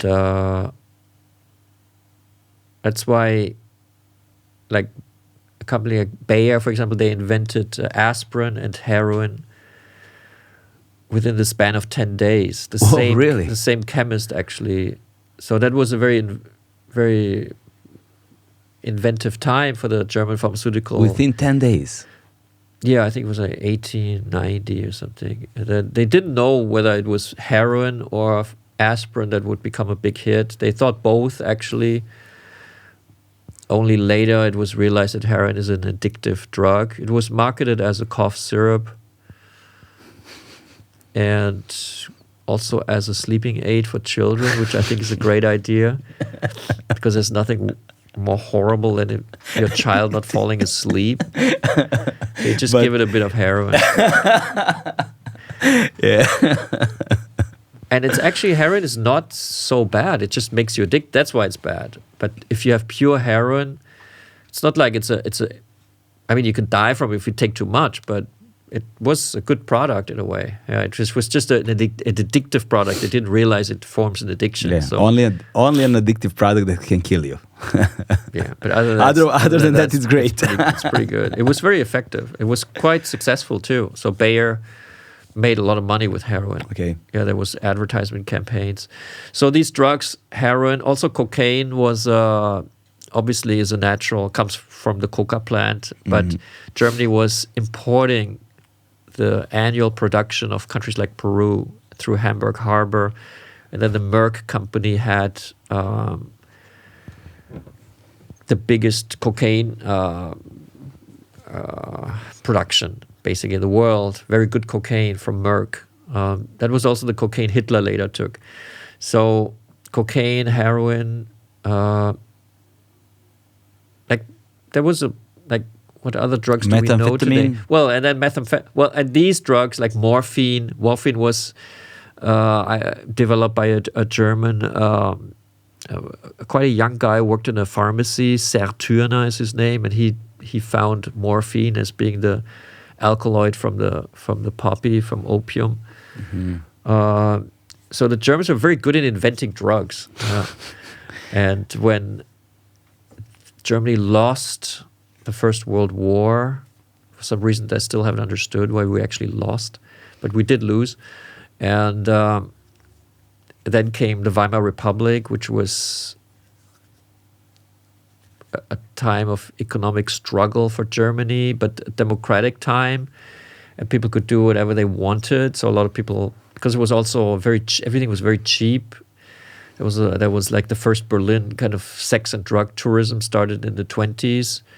So there were drugs everywhere. It was like degenerate. There were like, all the things that Nazis would like were in Berlin in the 1920s. So when the Nazis took power in 1933, they were the first anti-drug government in Europe. But how much were drugs actually present in like social life of Berlin and Germany? In the 1920s? Yeah, in the 1920s. How much of it? Like, typical person would typical person have access to those drugs? Probably not. It's kind of romanticized that it was everywhere. But there is sources that say that you could get every drug in the world on most every street corner in the center of Berlin. So I guess anyone could access it. Just like now, you have to go to Görlitzer Park in Kreuzberg. You can get any drug. I'm sure it was kind of similar to that. So there was a black market for drugs, even though drugs were still also legal. But like to get heroin, you had to go like to a doctor to get a prescription, or cocaine. I don't know if you could buy like cocaine in a pharmacy. Probably not. But cocaine also was legal because it's used against, to numb the pain and certain applications. It's a painkiller, yeah. Yeah, it's a painkiller. But you would probably need a prescription. So how prevalent was actually, drug usage among regular folk? I think it's a bit exaggerated that everyone in Berlin in the 1920s used drugs. But I think quite a few people used drugs. Yeah, maybe like today. Maybe party scenes were was it present there was in a club scene, big club scene, and it was present in the club scene. Was it present in like higher social circles, maybe in the culture? It's kind of the same as today, actually. Yeah, it seems. But I think a worker would not use cocaine because it's way too expensive. Oh, okay, it was expensive at the time, also. I actually don't know. Yeah, I shouldn't say this. Maybe it was really cheap, but probably not. But I didn't go into detail about the 1920s. Okay, yeah. But the drugs were there. And they were legal. Well, not some actually were not legal, but the drug laws, the so-called opium law, the drug laws were called opium law. The opium law was not really enforced. So it was like you wouldn't end in prison if you used an illegal substance. So it was kind of legal, but actually not officially legal. But the Nazis then enforced the opium law when they took power in 1933. So that it was for the first time that you actually not only went to prison if you used an illicit substance, but you went to a concentration camp. So the first prisoners of concentration camps were drug users. So that's quite a heavy penalty to be sent to a concentration camp. Concentration camp also is being, the Nazis were installing those. They didn't exist in Germany before. So they were the first anti-drug government in Europe. And they connected it with anti-Semitic policies because they said the Jews all take drugs. So it was kind of the same idea that they had in America in the 60s, like the peaceniks, they all take LSD, so we make LSD illegal and we can crack down on their scene. And it works, you can use drug policies to and war drugs with crack cocaine Yeah, it's like the idea to use the drug laws as ways to control and shape your society and segregate your society. And punish certain groups. So the Nazis had that idea with drugs and the Jews. There's anti-Semitic propaganda, like showing like a German mother with her German child in the forest, showing the child like poisonous mushrooms and saying to the child, "Look, these poisonous mushrooms are just like the Jews. You can't really tell them from the good mushrooms, but you have to be very careful because, they're basically bad. So, yeah, the Nazis were the first anti-drug government. So it's kind of ironic that in 1938, methamphetamine comes onto the market and becomes a huge hit. But that is, as you said,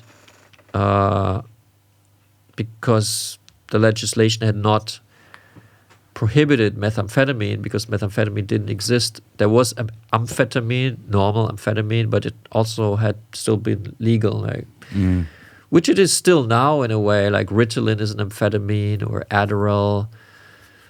So these are legal amphetamines. So also Pervitin was a legal methamphetamine when it came onto the market. But can you compare Pervitin to today's amphetamines? Or is it amphetamine or methamphetamine? It's methamphetamine. Yeah. So can you compare it to the potency of it to something today? How potent was actually? Well, today we call it crystal meth. Okay. But it's the same, Yeah. Crystal meth is methamphetamine. Yeah.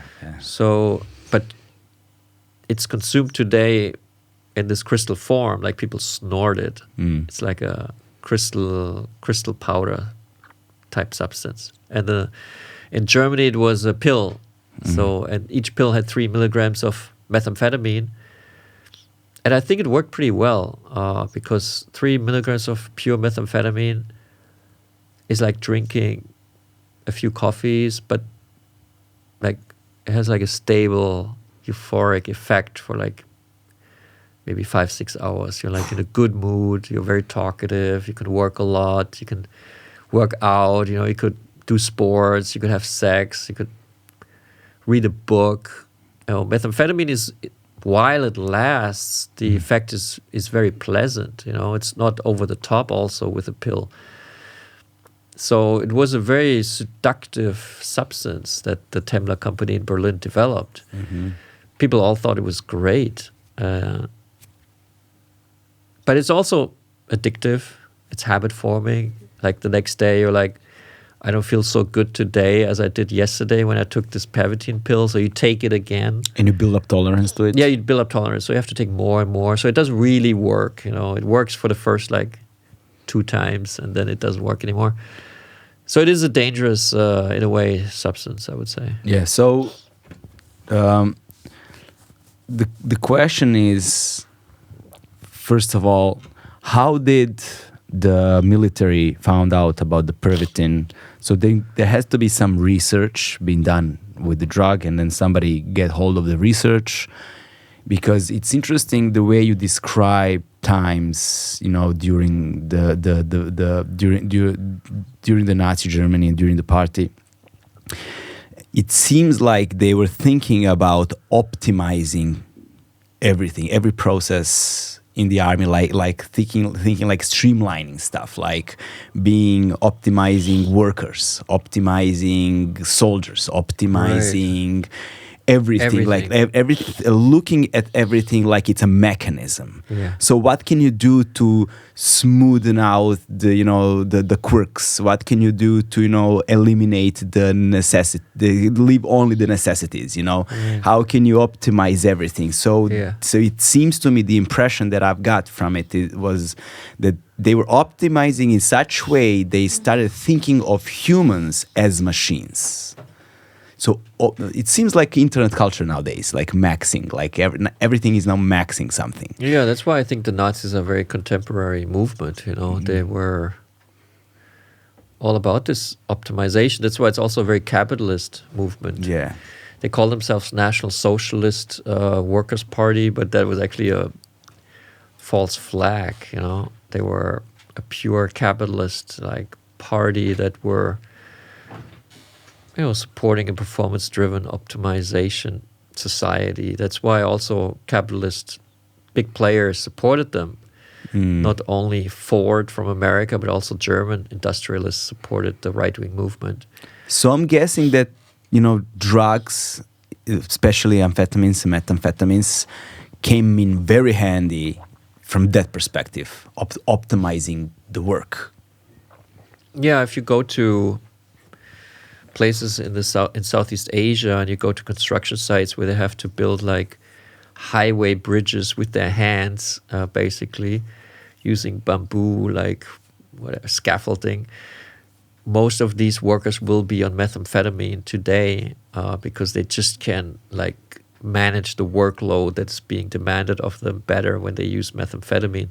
Obviously, you can see that in many areas around the world. You can see that with Captagon. You can see that with Cut. You can see that in various different parts of the world. Cut would be in Africa, East Africa. Yeah, they use it a lot. Well, it depends, but it usually in certain places it's used as like a recreational, societal type of substance, but in various different working class areas it's used as a enhancer, to work better, to work longer hours. Which countries is it mostly used? Yeah, well, it depends. I know a bunch of people from Somalia who's using it, Eastern Africa. And they use the natural, like the leaf? Chewing the roots or the leaves. And it works? Well, I haven't tried it, but I'm guessing it does. Well, I think Captagon is a big story for the Arab world that would be worth researching. It has been researched, but to really get to the bottom of it. Where are we? Yeah, so the optimization and thinking about military as and humans within the military as machines, as mechanisms to be optimized for work. It's a very alienating process. But how did Pervitin, for example, came on the radar for them? Well, when it was brought onto the market in 1938, people became curious and used it kind of intuitively because there was a law in Nazi Germany that would put you in a concentration camp if you were work shy. That was the term used. So if you were like at your workplace, you weren't really enthusiastic, like that would already be a reason to suspect that you do not support the national cause of National Socialism, like everyone working together to create like this amazing society. So that was already a reason to like basically kill you. So the pressure to function was very big, and people are sensitive beings. Like they're weak. Humans are. They like to stay in bed and sleep but you couldn't afford that, so you have to take methamphetamine because that gets you out of bed. So that gets you into the office, into the factory, that lets you function. Obviously, it's not healthy, but it does make you. It does work for a few years, It's not like you can only do it 2 times. You could do it for like years. You just have to increase your dosage, I guess, and you become depressed whenever you don't take it, so you take it again. So a lot of people took it in Germany. And then universities became interested in what is this substance that so many people are taking now. So they made tests and they, for example, established that it reduces, you can't sleep basically when you're on methamphetamine.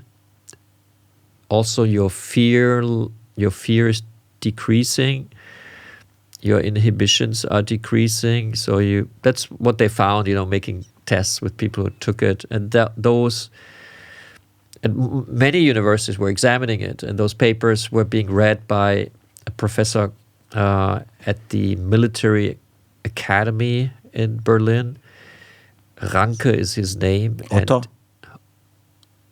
Ranke. Yeah. And his job was to increase the performance level of the individual soldier.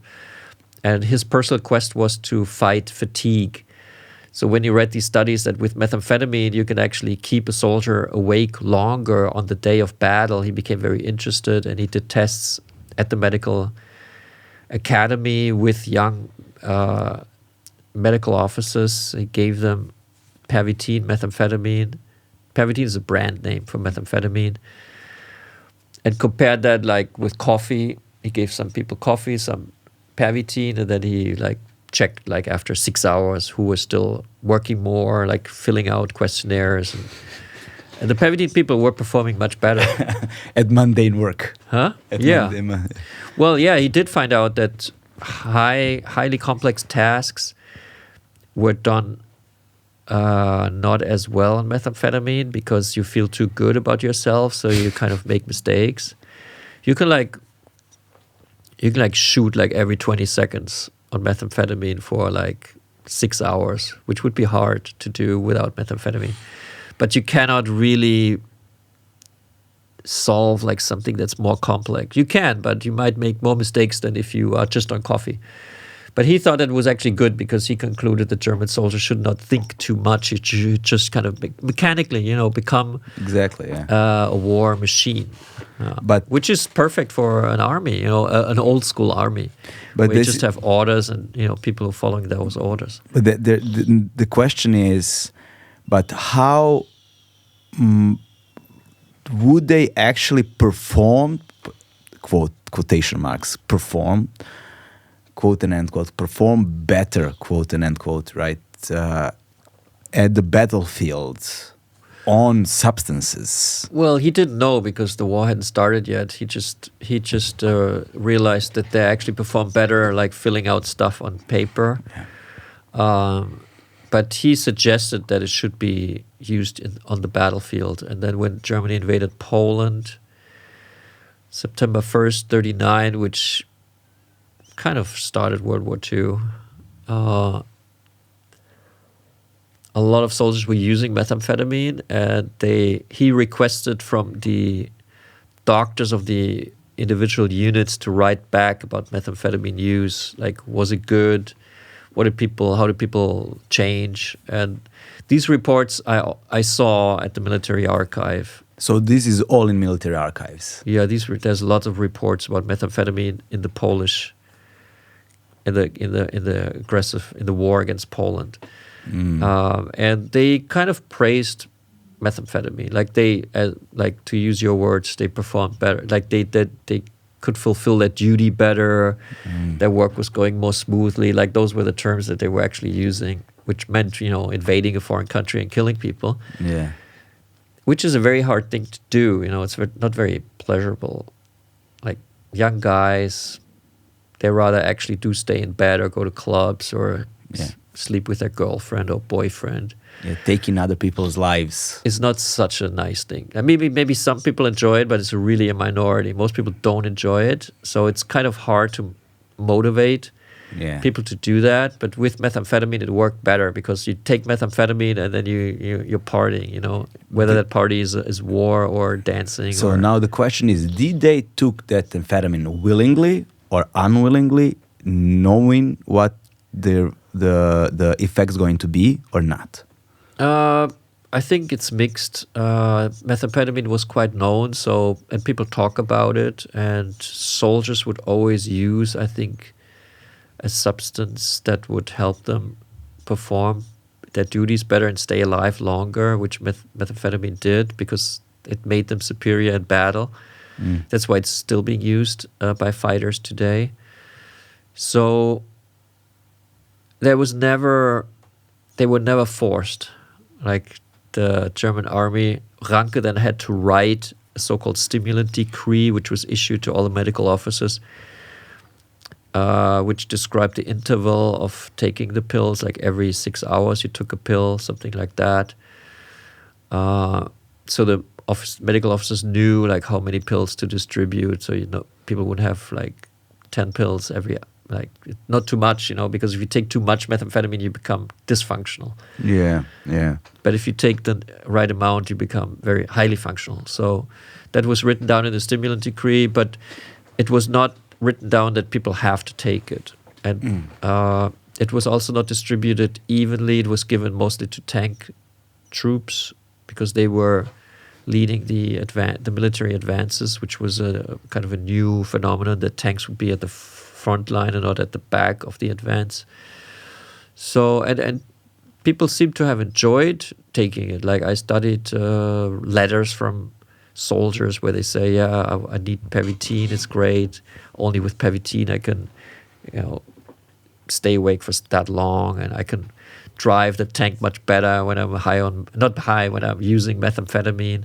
It seems to have helped also with driving, which is surprising. If you would ask a traffic cop today, they'd probably say, if I find someone with crystal meth, I would like stop him. But in World War II, it actually helped in driving more safely. You know? Yeah, I was because you don't fall asleep. Yeah, but I was also thinking about, you know, the decision-making process, judgment. Those things have to be impaired. Yeah, but especially by prolonged use. And what about people started complaining after a while. Well, that's what I'm interested in, because I haven't found much about it in terms of they had to have knowledge about the downsides of taking those substances. Well, it was the addictiveness. Substance. No, not really, because the substance was still fairly new, and there had been no studies about the addictiveness yet. That took until 1941, when there was the first academic article against Pervitin by a psychiatrist and researcher who actually said this stuff is addictive, it's habit forming, it's not good. Like before that, everyone thought Pervitin's great. Like we all drink coffee because coffee is good, you know. And then suddenly, like someone tells us, you all have to stop now. This is crazy. Like you're killing yourself. Like it's. No one thought that Pervitin was having a problem. That there was a problem attached to Pervitin. Because while you take it, it's great, and if you take it for like this was the first like years of Pervitin. Yeah, but it doesn't take long time to realize the habit that you're creating, the tolerance that you're building, the calm downs that have to be really bad. Especially in high-stress situations. I read the war diary of Ranke, who was, you know, being a high officer, he had to write like a diary, which is kept also in the archives. And he doesn't realize that he's becoming addicted to Pervitin, even though he's the guy that runs the program and he knows the most about Pervitin. But he's like, I feel really depressed today. I don't know why. I quickly have to take another Pervitin tablet and I feel good again. But he never like questions. He never makes connection. No, he never makes those connections. Because also at the time, people knew so little about drugs and like now we talk about addiction all the time. No one talked about that. Like the only addiction that was known was the morphine addiction after the First World War. So that was known, but probably would take you a while if like aspirin was habit forming to realize that, because you just think aspirin is good, you know, whenever I take it, my headache goes away. Then you have a headache again the next day. You wouldn't think it maybe came from the aspirin. You would probably think it came from somewhere else. You just take aspirin, it goes away again. Yeah. So a couple of questions, which are, I think, interconnected. First one is, and this is maybe also the biggest criticism for the book, it does have this, let's say, hopefully I'm finding right words, reductionist type of view that, you know, that these drugs are given way more in terms of influence they had on the strategy, on the tactics, on the military, of everything that happened during those times that they're supposed to be given. So it gives you this feeling that, wow, none of this would happen if there wasn't for Pervitin or metamfetamines, or like we're gonna touch on oikodal and other stuff later on. So it has this like overall feeling that everything would be different if there wasn't those drugs, and I'm kind of really skeptic about it. Like maybe everything would be the same just without those drugs. So my question to you is how much of an influence you think those substances had overall on Nazi Germany and during the Second World War, and then the second question with that is: was there any pushback on usage of those substances, like official pushback, like pushing the legislation, trying to enforce something, trying to prevent, trying to warn? Yeah, there was. Let me answer that first. There was the German health secretary, and he was very much against it, actually. because he said the German soldier should be motivated by ideology, by the ideals of National Socialism, which are so beautiful, to create a pure nation. Why do we need drugs? Putting drugs drugs is poison, basically, and we are removing the poison from the body of our nation. So there was pushback. So there was a fight between the Secretary of Health and the High Command of the army. And the army basically was very pragmatic. They said it helps us to win the battle. So we don't care about your, ideological concerns. And the army won the battle against the health minister, because in times of war, the army is more important than some health guy, saying this is not good, The first question is maybe the most interesting question about the book, And Hans Mommsen, he told me you should not argue monocausally, you have to be careful. And I think he's right. You shouldn't, you shouldn't be monocausal about anything, So, how important are the drugs? He was surprised how important they are, and he said, he gave the blurb that this changes the overall picture, which is a big blurb. And he actually said that this explains, for example, how Hitler, who was quite good at decision-making for a few years, suddenly became quite bad at decision-making. Like, historians had never been able to explain that, like, big change in Hitler's personality. And you can really see this with his drug consumption, which changes at a certain point in time, and then his decision-making gets very bad. So how important was methamphetamine for the army? This historian said without methamphetamine, the first one that I met, he said without methamphetamine there would not have been a blitzkrieg, which is a radical statement. I think it's true, because the strategy, and I go into this, it's very nerdy, but I think it's also very interesting how the attack on France actually happened and worked, because the attack on France was strongly opposed by High Command. They said, we cannot win, it's going to be the same as in the First World War. It was France and Great Britain defending against Germany, and the German army was actually weaker than the combined Western allies. So the strategy that the Germans came up with was to not attack in the north of Belgium, where the Western allies were waiting for the Germans to attack, but to go through the Ardennes Mountains, which was basically impossible to move a whole army of 2.5 million people through a difficult mountain terrain that was considered to be impossible, because it's a very slow movement and you have to stop all the time, and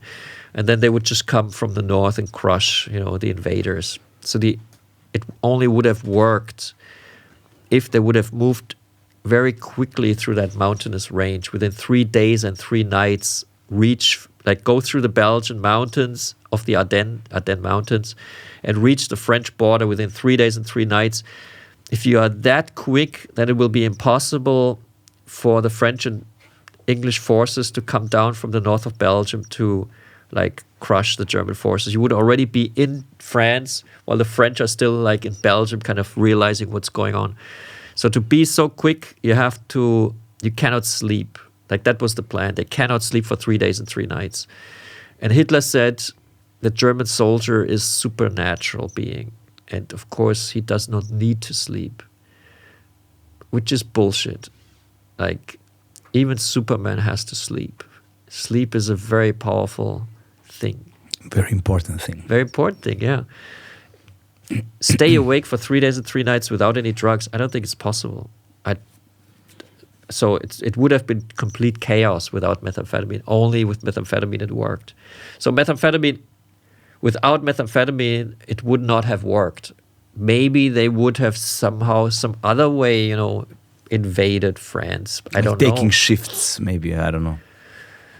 But the way it worked, it would not have worked without methamphetamine. That is clear. So methamphetamine plays a huge role, but also like the idea to go through the Ardennes Mountains plays a huge role. Like without a strategy, just giving like 2 million soldiers methamphetamine and not like having a good strategy for them, it doesn't work, you know. Yeah. So a war is a very complex system where a lot of components. It's like a machine, actually. Yeah. And this machine just happened to be perfect. Like the attack on France was a perfect military campaign, and methamphetamine was like the oil in the engine. Without that oil, the engine would have not worked. So how much was methamphetamine was actually produced during those time, and how much did military actually consume? Do you have any like ballpark numbers? The Temmler company was, when they were approached by the German Wehrmacht, the German army, they were very proud to let them know that they can produce huge quantities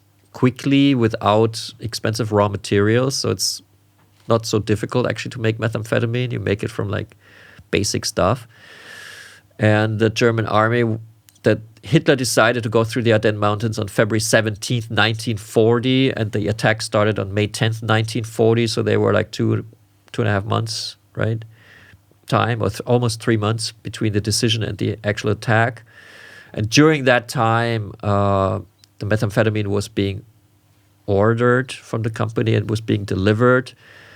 And like the delivery slips are also still in the archive. So you can actually see like how many pills each division received. How many pills? Total? The total is 35 million. Wow. That's quite a lot. That's quite a lot. Yeah. 35 million pills. And it does not state in the records whether that means units. Like it doesn't say the size of the units. And I don't think it's pills. I think it's packages. Oh, wow. Yeah. And I think a package had like, I don't know, 10 pills or something. Yeah, that's order of magnitude more. It's a big order. Yeah. So, and you can see which units received the Pervitin, which was most, like, it was everywhere, but the tank troops, the tank divisions received like the most because they were supposed to head the advance. Like they were at the front lines. Like they were pushing through enemy territory first. Like the Germans were using tanks as like race cars, basically, unattackable like race cars. So these tank divisions were like really methed up. And they reached the Atlantic coast. Like they were just supposed just to go into France like 3 days and then stop until the rest of the army caught up with them. But they just continued moving, which made Hitler furious because that was not the order he had given. That's why he stopped the tanks with a halt order of Dunkirk after like a few days. The mysterious order. This was just because he didn't understand what was going on. He said, "This is my war," but they're behaving like erratically. So the French were completely confused by the behavior of the German tank divisions, but also Hitler was confused. He did not understand why they couldn't stop. But like Rommel, he just couldn't stop. If you're high on math and you're winning, why would you stop? You just continue to go like it's a rush, you know? Yeah. So whenever like Hitler's order was supposed to reach Rommel to like cover the ground and be more careful, he was already like 50 kilometers ahead. And so it's very interesting, actually, this campaign. So the question was, who used, except for the soldiers, amphetamines? Was higher-ranking officers, did they use it also? And if did, who we know for sure that used? Rommel used, and he was a very high tank general. So in the army, people used it. But also on the back home, people used it. Like there was a methamphetamine-laced chocolate on the market for German housewives who had to stay at home, which is totally boring. Like the guys are all like fighting the war. The women have to stay home. So they used a lot of methamphetamine. It was everywhere. But the highest Nazi ranks, like the party people, like Hitler, he never used methamphetamine. He used it once. I found one record of him using methamphetamine. Christmas 1944, he injected methamphetamine. Which is kind of a weird thing to do on Christmas. But that's what he did. But he was not Do we know why? No, Morel doesn't write it. Okay. But Morel didn't have a lot of drugs back late in the game. So methamphetamine was still available. And methamphetamine is an antidepressant. If you take it, you're like in a good mood for a few hours. But the calm down is very depressing. Yeah, but then Hitler received like opioids, which is good if you come down from methamphetamine. So it's so absurd, man. This is so absurd. But what would you say? Two things. I know it's a ungrateful thing to ask, but how influential drugs were actually, if you take the whole, Second World War, like how much you say would the influence was, how big was the influence of drugs, and the thing that with it is, what would you say were the critical points, like the most influential points, the most important points during the Second World War where drugs played important role? Well, I mean, the Western campaign, the victory against France, is the crucial moment of, when World War II becomes, very big, because Hitler, being so successful, then decided to attack the Soviet Union. And that campaign was only successful, as we just talked about, because of methamphetamine. But also the biggest mistake he made was also during that campaign, which was the halt order of Dunkirk, stopping his methed up generals from taking Dunkirk, because he didn't understand what was going on, which allowed the British military to flee through the port of Dunkirk back to the island and regroup, and then in the end, be victorious over the Nazi regime together with the Red Army, and the American forces, obviously. So, and Hitler made that mistake because he didn't understand that the generals had this, momentum. Like, he was afraid of them taking the initiative. And they took it on methamphetamine. But Hitler didn't realize that. I mean, he signed, like von Brauchitsch, the guy below him, highest command, signed the stimulant decree, so he must have known about methamphetamine. At least it went across his desk. But I don't even know if Hitler knew about the methamphetamine program. It was not really talked about. I mean, no one talked about it. It was just something that they would have, no one talks about that. It was normalized in such a way that it wasn't even a question of... It wasn't a topic at all. It wasn't a topic at all. Yeah. What would you say were other important moments? World War. During the Second World War, which involves drugs in major way. When the French realized that they are being invaded, which took them a few minutes, which the Germans were already like far in it until the French realized. So then they called in their secret drug of choice, which was red wine, which they had used in the First World War. And then 3,400 trucks filled with red wine were moving from the French wine regions to the front lines, because the French had the drug policy of 3/4 of a liter of red wine per day per soldier. So that was a really bad decision, because if you drink like a bottle of red wine, you're pretty drowsy, I would say, drunk in a way. Yeah. And you have to sleep a lot. You have to sleep. You have to eat. Yeah, you don't really want to fight a German guy who's on methamphetamine. Like, you get quite scared, actually. Yeah. I wouldn't want to do that. Yeah. So it was an asymmetrical But it does lower your warfare. inhibitions. It does, yeah. Yeah. So that was a bad decision. But that was... Yeah, I mean, but also, what Hitler took, that of course is very important for his decision making. So that's also very important for the Second World War. Yeah. I wanted to get into that, especially one particular meeting with Mussolini. I think was one of maybe the most important one involved with drug usage.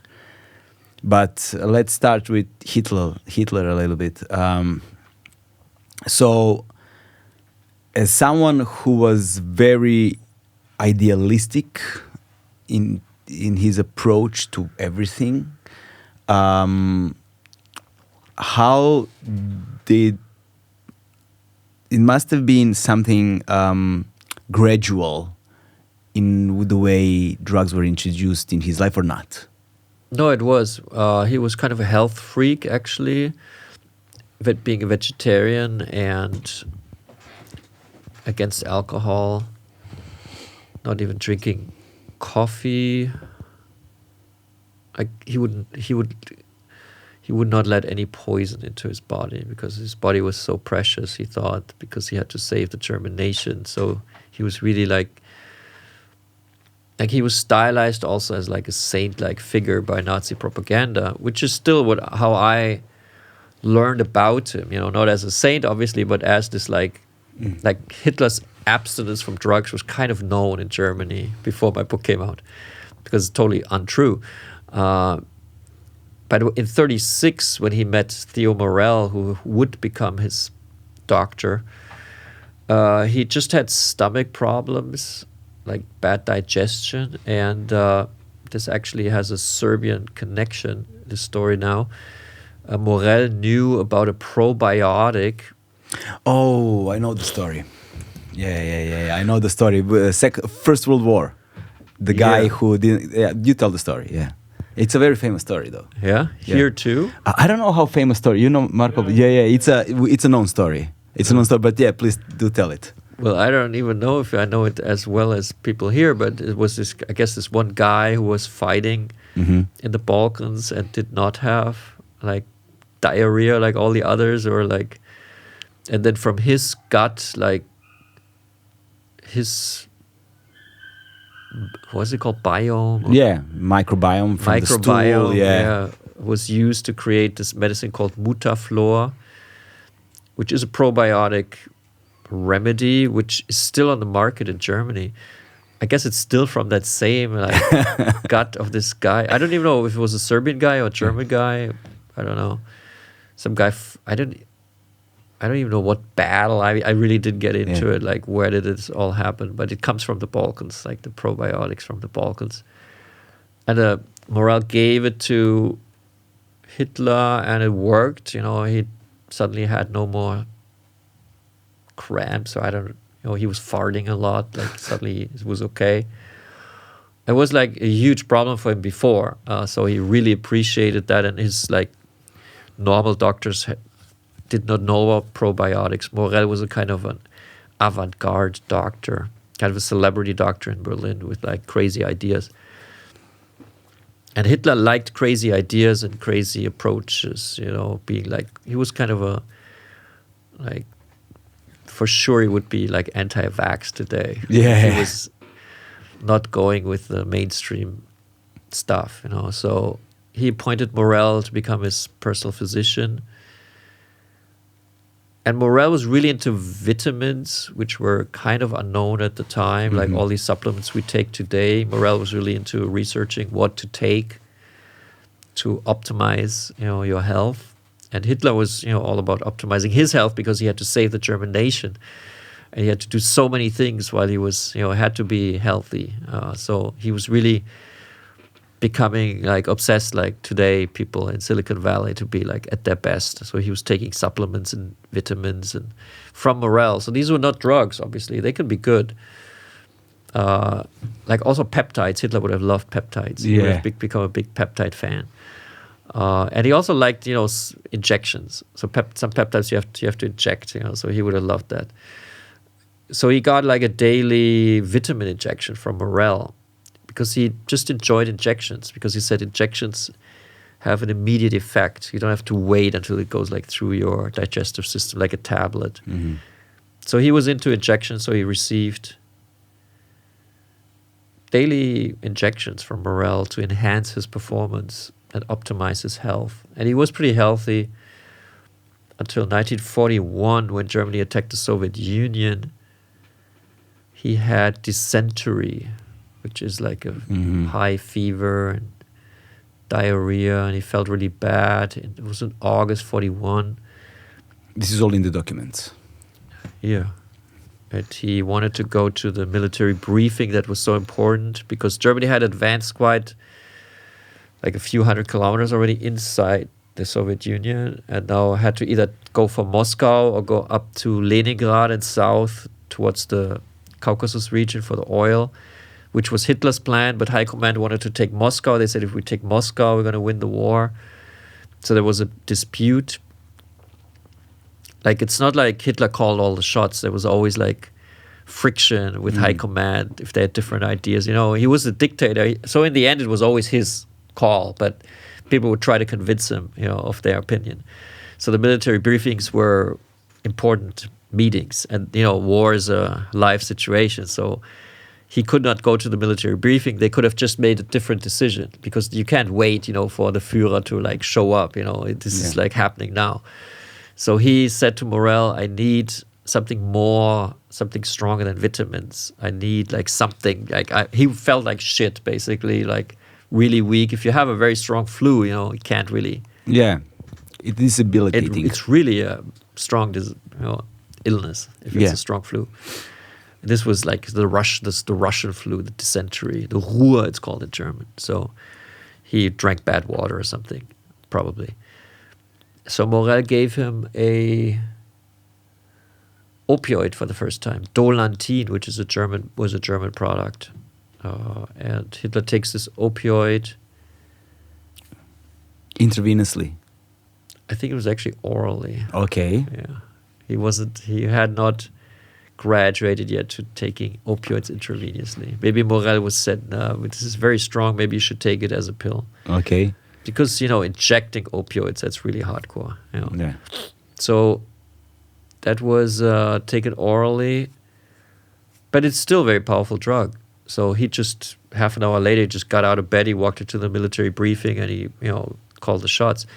I have made a similar experience once when I was on the tennis team of Flint, Michigan. I felt I was really sick, and it was the most important match of the season. I mean, very different from Hitler's decision on how to run the attack on the Soviet Union, but I could not move. And the doctor gave me an opioid. And half an hour later, I was on the court and I beat the guy. So these substances can be very strong. And Hitler was totally impressed by this. Like, wow. So that was the moment, that was his entry point into the world of opioids. And he never left that world. And he became basically an opioid addict after a few years. Like he didn't take so much in the beginning, like he didn't become a full-time opioid user, but again and again he would use an opioid, and then they started injecting an opioid, and then in 1944 he was like injecting it every other day. So that's my question. Like, so gradually he advanced the usage. Well, Theodore gave him, but he also had another doctor at certain point, as far as I remember, right? But in the late stages, how much of substances and what kind of substances did he use?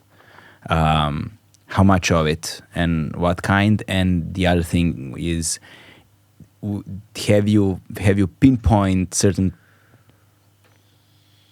times and places in which those substances played significant role in his decision making? Well, Hitler's drug use is really fascinating, and there's one entry by Morell where he like writes down like all the stuff that it's quite a lot of different medications, and Morell was not really good at understanding that if you take, like, for example, like Hitler took over, I don't know, 70 or 80 different medications. Wow. Not all of them are like a habit forming, but quite a few are. And like he would receive on one day like 10 different ones, which probably Trump, you know, receives also, you know, a lot of, you know, old people take a lot of stuff. Hitler wasn't old, but he kind of used drugs like an old person, or like a young Berlin clubber, you know, polytoxic. Like he took everything, you know, together. Like, and Morell did not understand that, or really examine that maybe it was counterproductive. Like some substances just don't work with other substances, or they could create like problems together. Like that's hard to understand, and Morell didn't really care about that. So the interesting substances are, the most interesting is opioids, because he was using several different opioids, and the one that he liked the best is called Eukodal in German. It's by Merck, who also had the cocaine product. And today it's called Oxycontin. Ah, okay. It's Yeah. the same stuff. Germany That lost created the it. patent. Yeah. Created a, Epidemic in the States. because it's very powerful. Yeah. And because you become addicted to Oikodal, and the high is quite pleasant, which I had known because I've never really injected it. Well, not really. I never, ever injected Oikodal. I don't inject drugs. But I know a guy who's actually had injected it. And he told me that the effect was absolutely mind-blowing. Like, really, like you feel like extremely clear, extremely euphoric. So it's not like opioid, maybe you think you become like drowsy or like, but with Oikodal, it has this like euphoric making effect. So for Hitler, he really liked that. Like if you had to go to a very difficult briefing where generals would all tell him it's all, the war is really not good and we have to change tactics, whatever, we have to retreat. And Hitler would use an Oikodal injection to really feel like Hitler again, right? Totally confident. And his confidence would actually work in the room. Like generals were like, wow, he knows something we don't know. Like he's so confident. Like he can't share everything with us. Obviously, there's wonder weapons and everything. We're gonna win. Like Hitler became really convincing through the Oikodal. So all of this is of relevance to the war. There are a few situations where you could like connect a certain decision directly to drug use also, which is kind of interesting. Like he was using another substance quite regularly after the bomb attack by Stauffenberg on July 20th, 1944, so-called Operation Valkyrie, which injured Hitler because the bomb was going off like a few meters away from him and it blew up a table and the table splintered and he was full of wooden splinters and his eardrums were blown. Some people in the room were dead, so it was quite a big explosion. He was just lucky that the table took a lot of the hit from the bomb. It was a very big German table. So the table saved his life. But he was injured and then another doctor came in. This is the second doctor you talked about. His name was Giesing, and Giesing's drug of choice, medicine of choice was cocaine. And so Hitler when he took the cocaine for the first time, he was like completely amazed how clear he could think. And he said, Giesing, this is amazing. But Giesing just gave it to him against the pain, in the ear, like his eardrums were like blown. But Hitler like was more into like the psychic stimulation of cocaine, which there is, if you take cocaine, you think you're like the greatest, which is what Hitler, thought anyhow. But he was like depressed from like being like, there was a bomb attack, like traitors in his own ranks, like everything's falling apart. But then he takes cocaine, is like back on track. But it can also be paranoia inducing. It could, but maybe not the first couple of times he used it. Okay. I don't know. He liked it. But Giesing gave one report about this cocaine usage after the war to the American military investigators. So this is in the archives in Washington. So he only writes about Hitler's enthusiastic reaction to cocaine. Okay. And he writes about himself as a doctor realizing that this guy is a drug guy. Oh. It's like he like immediately loved it. And so he took opioids from Morel, which the opioid makes you euphoric, but it's at the same time it does also sedate you, like you become more detached from reality.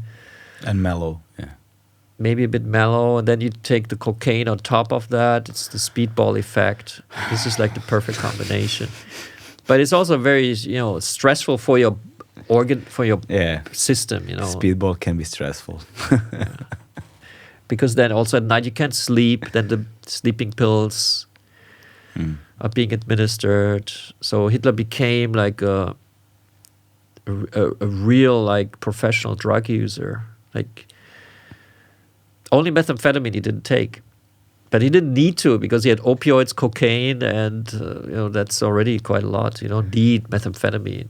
Like people who take cocaine, they don't use crystal meth. Yeah. He was not a crystal guy. People who take cocaine don't usually take heroin also, but some do. Some do. Your research, how long did it took? How much time you spent researching this? It's hard to say. The whole book took 5 years. 5 years. Yeah. So how this research and diving into, Nazi Germany and fascism and, being so engrossed into it, as you said, it produces an effect on you personally, which is not really pleasurable.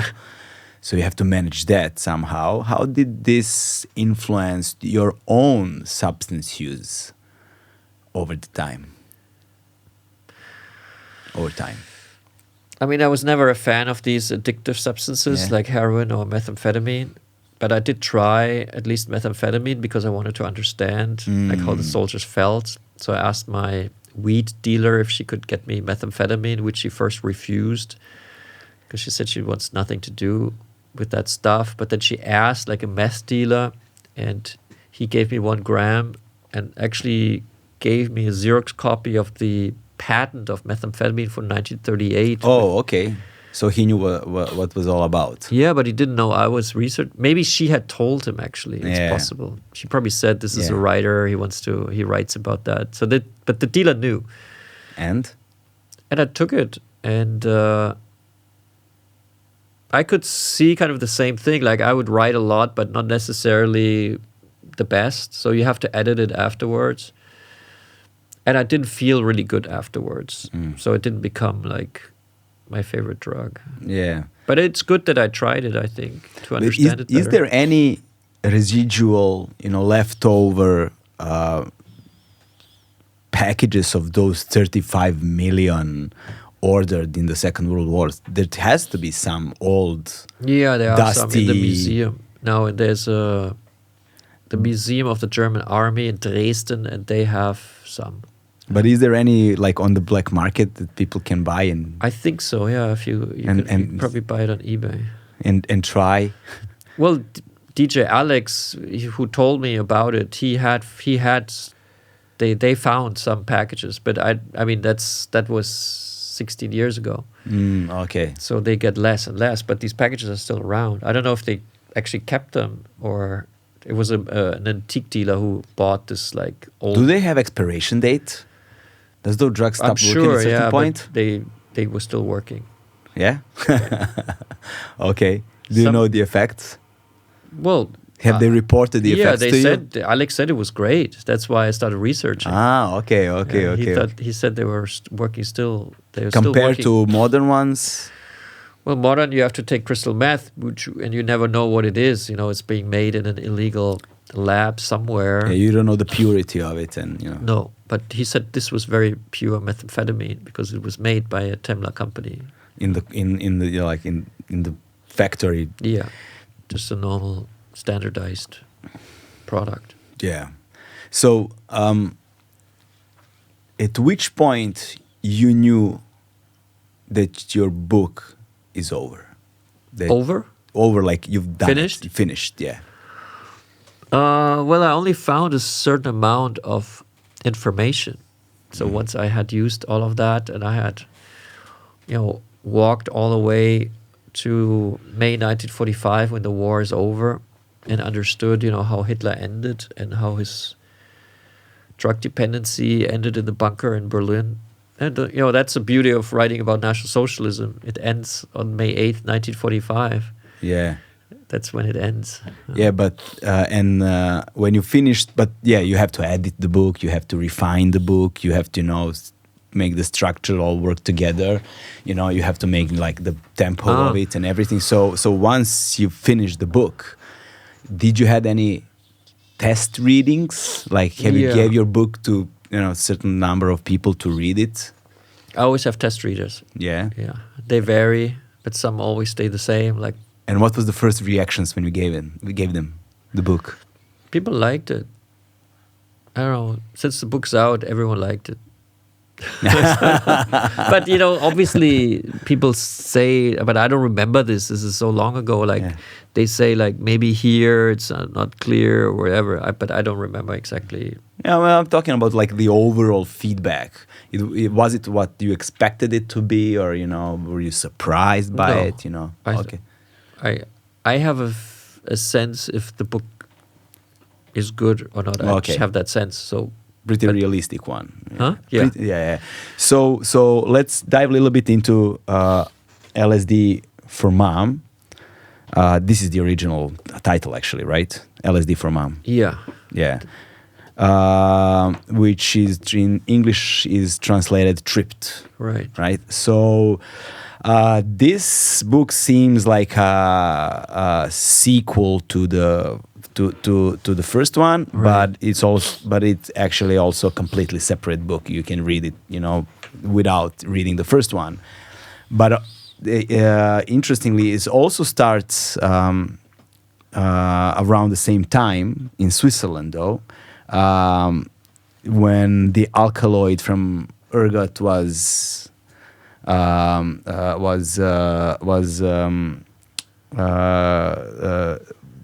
used to create LSD. But this book starts with your personal story.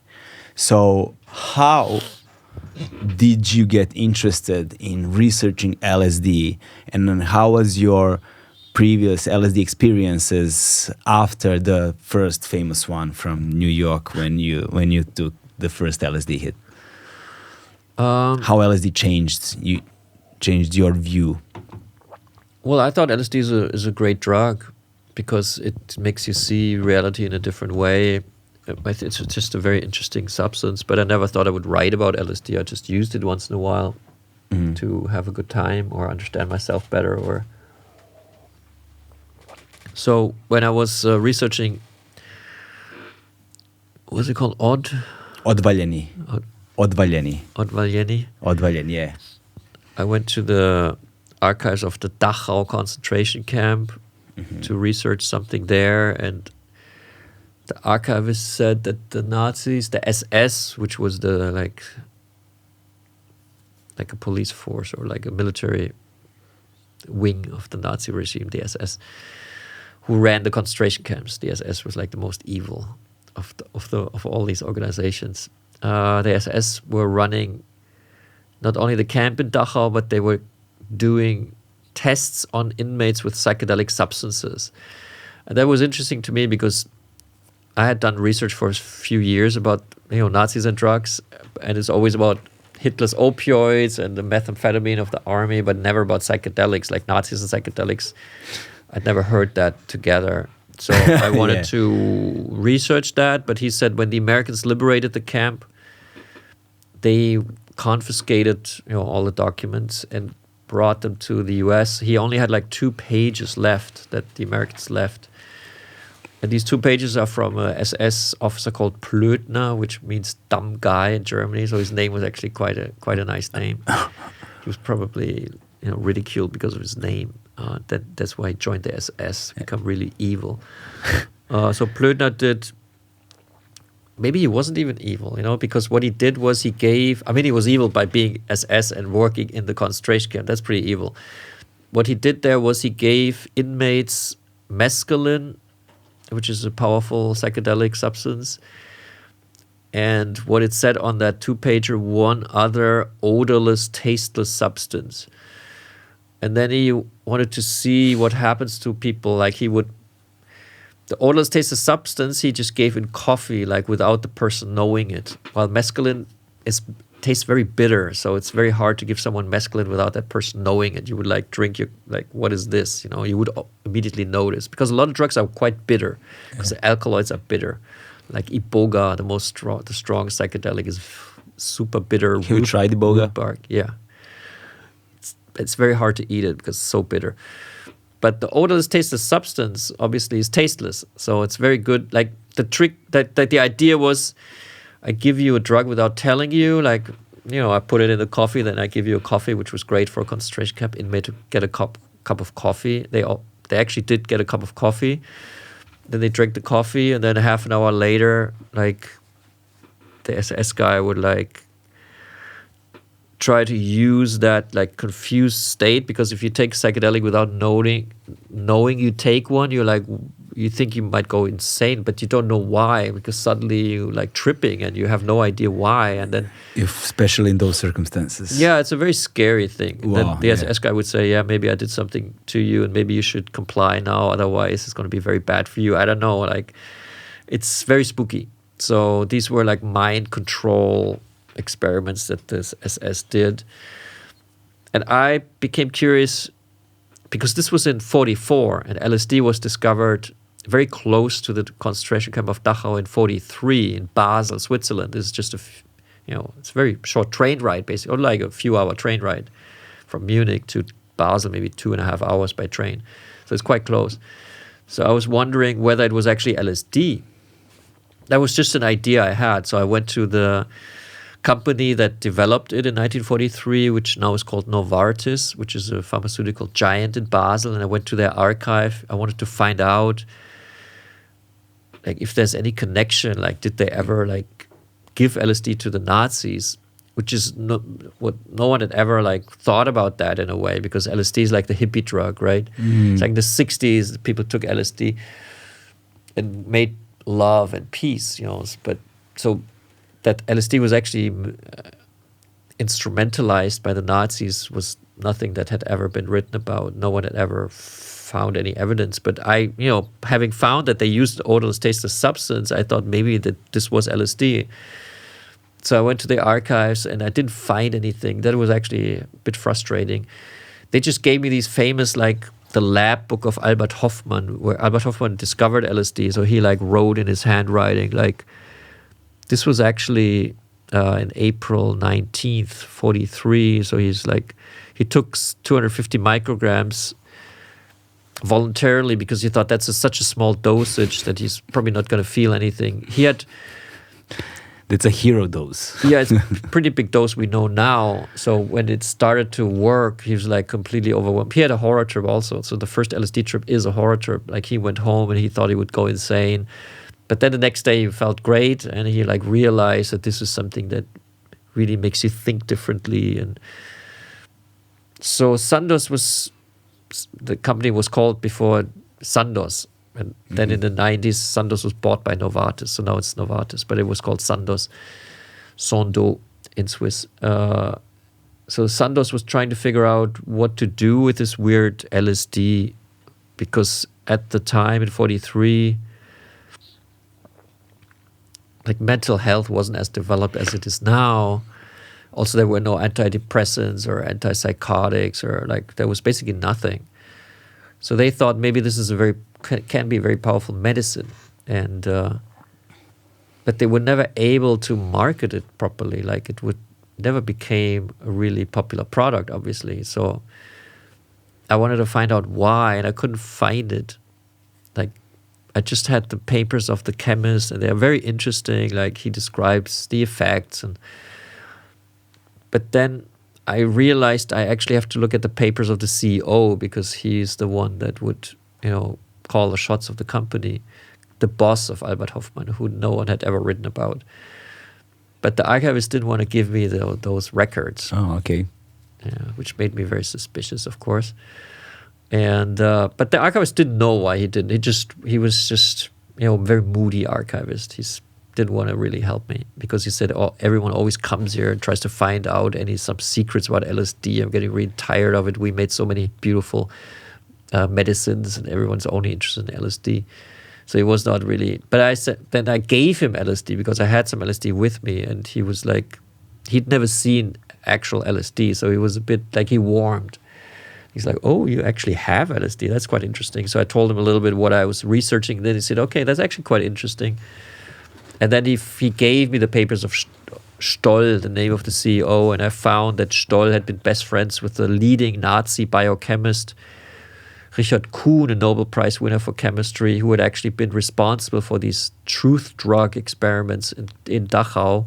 And then I found a letter from October 1943 where he and this is letters in this book where he kind of states that he received, he thanks Stoll for sending him stuff from Basel, and then, this ends up in Dachau, and then when the Americans liberate Dachau, they interrogate Kuhn, and he talks about LSD, and then the Americans military becomes interested in LSD, and from that interest is developed by the CIA, which is then formed the program MK Ultra, which is a big mind control program focused on LSD, basically continuing the SS experiments with LSD in Dachau. The Americans continue those experiments in a big way in America on American citizens without telling them. Like for years, they have different programs to figure out how LSD could be turned into a pharmacological weapon in the Cold War against the Soviet Union. And Sandoz is actually pressured by the CIA not to put LSD on the market. They pressure them through basically saying LSD is not going to be a product, but your other, beautiful products, because Sandoz had like a lot of products, obviously. We will make sure that you will have a big success. The FDA will approve your other stuff, but LSD is going to be impossible. This is not going to happen. And Stoll kind of made a pragmatic decision not to push it. The FDA would never have allowed LSD. Anyways, yeah. Because the CIA and FDA actually worked together. So CIA said this is our potentially pharmacological weapon, which actually never worked. You cannot really use LSD as a pharmacological weapon. You can obviously, they were thinking about like poisoning the water supply of Moscow with LSD, and then everyone goes crazy. I mean, you could probably do something like that, but LSD was never really a practical weapon in the Cold War. Yeah. So it just became illegal. You would create a city, the huge love parade within one city if you would put it in the... It would be an interesting experiment, but also a lot of people would freak out. Yeah, a lot of people would have horror trips. Yeah, a lot of people So there would be out. collective psychosis, maybe. Yeah, Ergot had some collective psychosis. Who? Ergot is a... Yeah, in the Middle Ages. There were massive yeah. ergot poisonings. Yeah, massive poisonings. So, but also, so this was one storyline of LSD, but you had also some personal experience. I'm not talking about you taking the LSD, but I'm talking about your family experience that you opened the book with. Well, when I started researching LSD, I found a white paper that it helps against Alzheimer's disease in microdoses, and my mother has Alzheimer's disease, so I discussed this with my family, and my father then, who was taking care of my mother, he said, well, he didn't know what LSD was. He was a judge in Germany, so it's like not really a drug expert, but actually someone who knows nothing about drugs, just sends people to prison for taking them. So he was like looking at the white paper like an academic paper, and then he's looking at, my mother, his wife. And he was looking at LSD, is like, maybe it does help. Maybe I've been wrong, about psychedelics.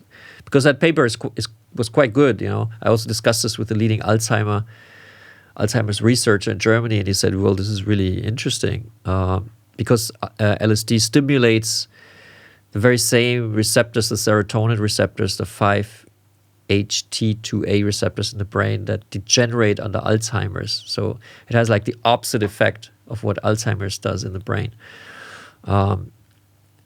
So the book is basically my research for my father to bring him the true story, showing him that LSD was made illegal because of what we just discussed, and not because it's actually dangerous. And among other things, hence the title.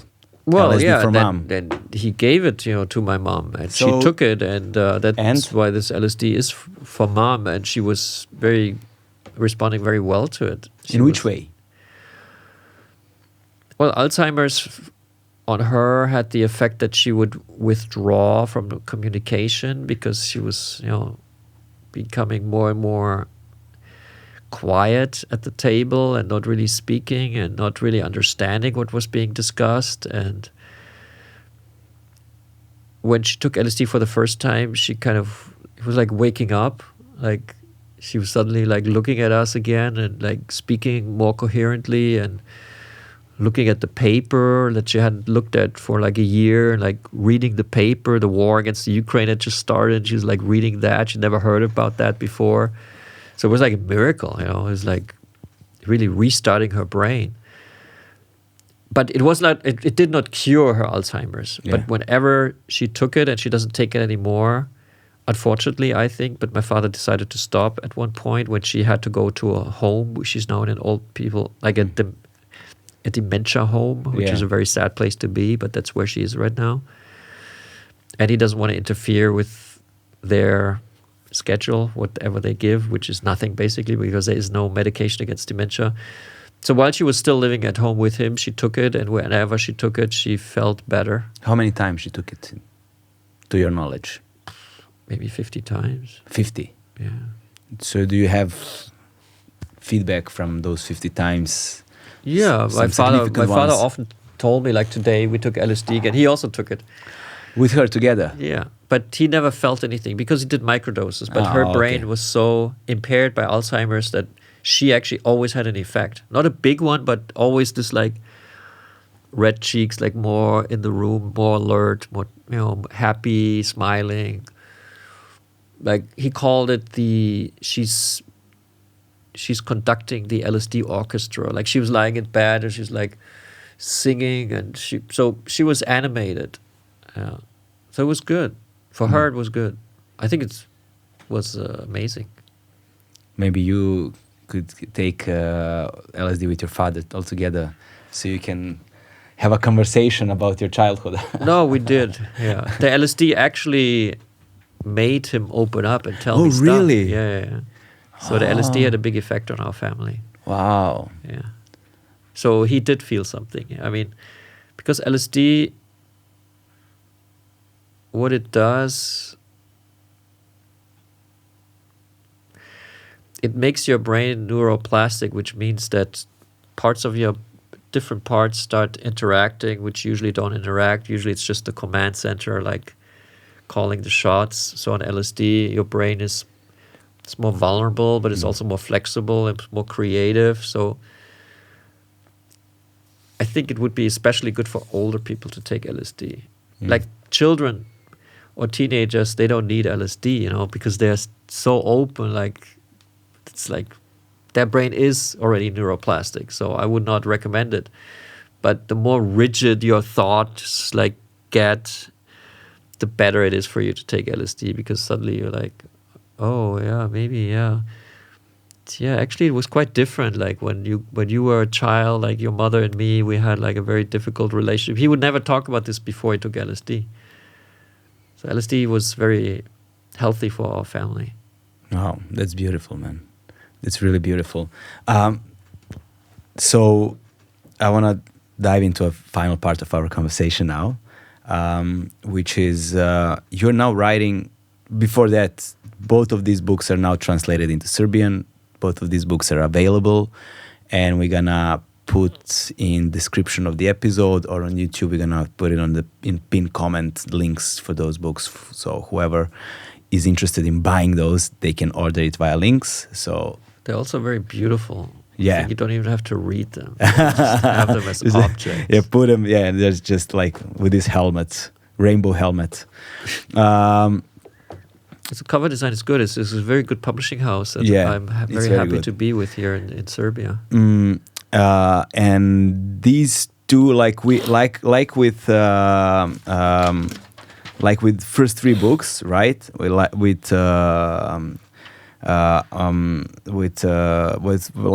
first three books, which are called like the Ohler trilogy. Right. Now we have non-fiction trilogy coming. Yeah. Because after Blitzed, LSD for Mom, and now you're writing third book. Yeah. I'm writing a book called Stone Sapiens, which is a new world history, a history of humanity, looking at our history as a species from the drug angle, which is actually the only angle you should ever, use to understand who we are and how our history developed. I mean, historians have completely neglected that topic so far, and it's I kind of wouldn't- the same as with National Socialism. Yeah.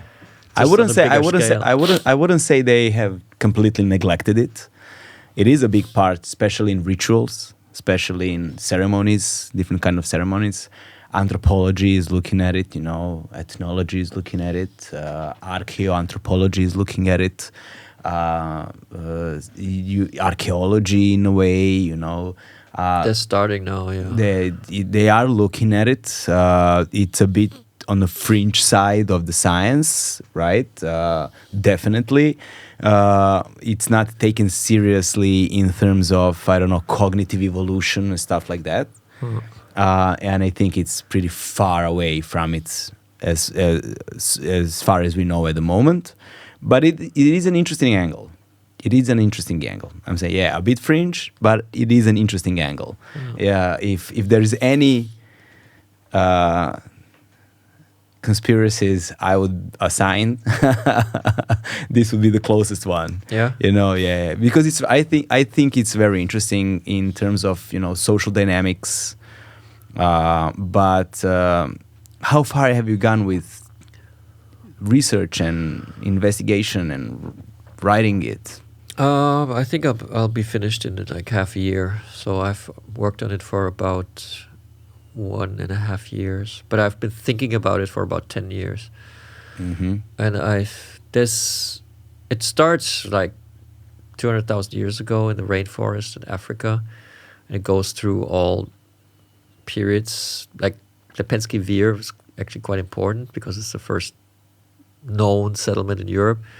But then it goes like all the way to the present, like also the Vietnam War, which is a pharmacological war, is part of it, or the Opium Wars in the 19th century of Great Britain against China, or the temple at Eleusis in ancient Greece, which was the defining ritual of the classical Greek society.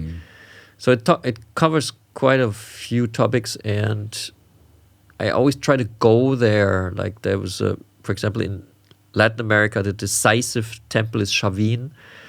This is the temple that created the culture before the big American empires, like the Inca, Aztec, and Maya empires developed. This was Chavin, and they were using DMT and mescaline to create like aesthetics and culture and create basically a place of development. So I went there. I'm trying to go everywhere and to actually see. So the book's also like a world trip, and I'm like in the middle. That's a good name. World trip. Yeah. Yeah, that's. Do you like it better than Stone Sapiens? No, Stone Sapien is also nice, but it reminds me too much of Terence McKenna. Yeah. Yeah, Stoned Ape Theory. It reminds me. It has this certain. Whoever has heard of Stoned Ape Theory from Terence McKenna, this automatically associates it with it. That's true.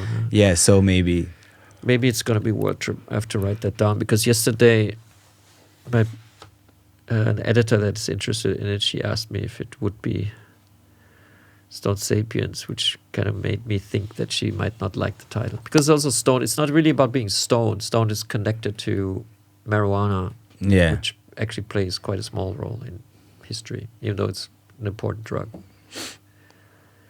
But it's also a great title, Stone Sapiens. So how many dots have you connected? Have you found any coherent line of thought that you can follow through this vast amount of time and space? Actually, yes. Human history is the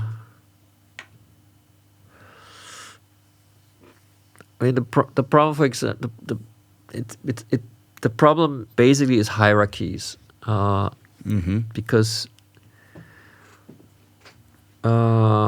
hierarchies. It starts with the ritual. The ritual is the way to, take drugs together. And the first drug was Iboga in Africa, and it demands the ritual because it's a drug with risks, so it needs a community to actually use it, and that's actually a good thing. Out of the ritual comes culture. Like the ritual organizes like how to how to behave or what things to use, or out of the ritual comes culture, but out of the ritual also comes the person who is the guy is guiding the ritual, who's like in Africa it's called a Nganga, later it's called the shaman, then later it's called the priest, and then it's like curanderos. These positions of the people who decide like what dosage to give or how to use the drug, like the masters of the potent substances, then become also the rulers of the community, or they can become like, they can abuse their power also. So out of drug use comes ritual, comes culture, but also come hierarchies, and it's just a question of whether we are able to change the hierarchies, like whether we act playfully with them, or whether the hierarchies become very rigid. Like the president of the United States is a very rigid hierarchy. Well, I wouldn't say necessarily hierarchy comes from that. Maybe it can play a certain part, but hierarchy comes from various different social dynamics and cultural dynamics, with creating access. Again, we should not be monocausal. Yeah, exactly. Yeah, you can see that, going from Neolithic time to Bronze time. You see this metal is shaping the way society is shaping the hierarchy in the society. The archaeologists did research on the stress of the bones, and they've seen clearly demarcation point in that time that you had people who didn't do any hard labor at all their entire life, and people who definitely broke their backs working, so you can see it, and then you can see like the jewelry that comes with these higher borns, let's say. You see the separation in looking at like genders, boys being more important than girls, and so on and so forth. So it comes, from discovering metals. You can see it, because correlation is not necessarily causation, but in this particular instance, you can see it, because in Neolithic times, before it, you don't have it. So the societal structure dynamics. So the metal creates the hierarchy. What? Metal creates hierarchies. Well, metal in that in that certain situation. I'm just giving you one example. Right. Doesn't necessarily mean. So I wouldn't put it necessarily in that category, like substance is the cause. Maybe it's one of many different reasons, certainly worthwhile investigating, but I would keep, but it's me, and So how do you think the evolution of consciousness happened, or? Well, I don't know, I can guess, but I would say like various different things. Climate change, definitely definitely. I wouldn't say definitely to anything, but climate change probably played a huge part. Changing in diet played probably a huge part. Discovering fire, which changed nutrition. Also, fire changed social dynamics. Right. So hunting and foraging and gathering also depends on cooperation. So there has to be some kind of communication, which can born some kind of symbolism. There can be, various different things. Also, the transfer of knowledge and experience with other groups. Now we know about genetic markups, and mixes, and that there was like so there were gatherings. Lepenski Vir is very very interesting in terms of transferring knowledge and cooperation. Now it's proven with interdisciplinary work that's been done over the years that climate change at the time made early Neolithic people, from now known Middle East to move, and over time they moved to the location at Lepenski Vir, where later Neolithic people had experience in collective hunt with unknown people, which required trust and skills and cooperation. And once they had those, when these foreigners came, they were open to communication. And now we have genetic analysis, exploration of graves, excavation of graves. We see the rituals of, rituals that they have with dead people, with also with animals. So with Neolithic times also comes we stop being foragers and nomads. We now had cattle, agriculture. We changed our diets, on and so forth. I don't want to take time and space, going through it, but it's an interesting thing. So various different things, I think, influenced modern humans. It can be a lot, yeah. Do you agree?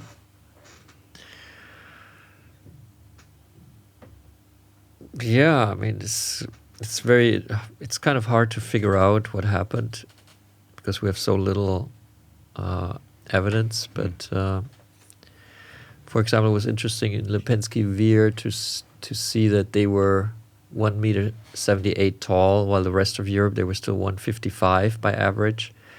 So just by eating caviar, basically the fish of the eggs of the sturgeon fish, they could grow their brain size. No, it was a really fascinating sight actually to see.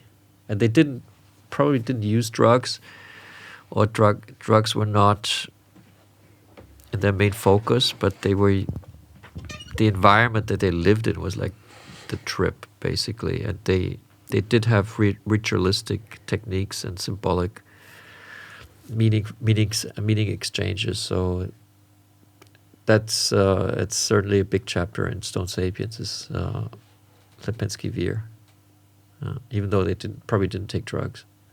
Looking forward to read it though. Maybe it will come out also with this publisher. Yeah, who knows? Yeah, they make really good covers. We're definitely looking forward to read it though.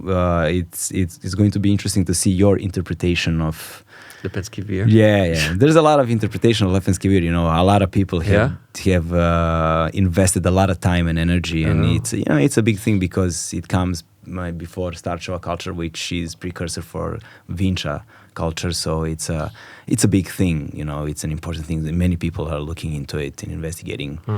So it's a lot about it is known, and a lot about it is also unknown. So that's why it was important to go there. You might always find stuff. The problem with Lipinski Vir is that it's not there anymore because of the shift, of the river. It's under the water.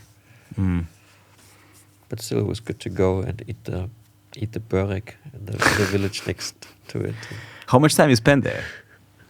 24 hours. Okay. You found a nice place to stay? Yeah. Go. You had any guides? No. No, you just by yourself? With my daughter. Okay, maybe I can introduce you to some people. Yeah, that would be good. That would be nice. To speak with an expert. Exactly. So, Norman, thank you for this conversation. Thank you for the time, goodwill, openness, and for everything that you do. It was a pleasure of mine. We're going to put these books in the pinned comment on YouTube and in description on other audio platforms. And hopefully we're going to read your third book from this trilogy I'm talking about soon. Well, thanks for having me. It was a pleasure, and I hope to come back. I really like it here in Serbia. It's amazing. Thank you very much. That's it. The end. Bye.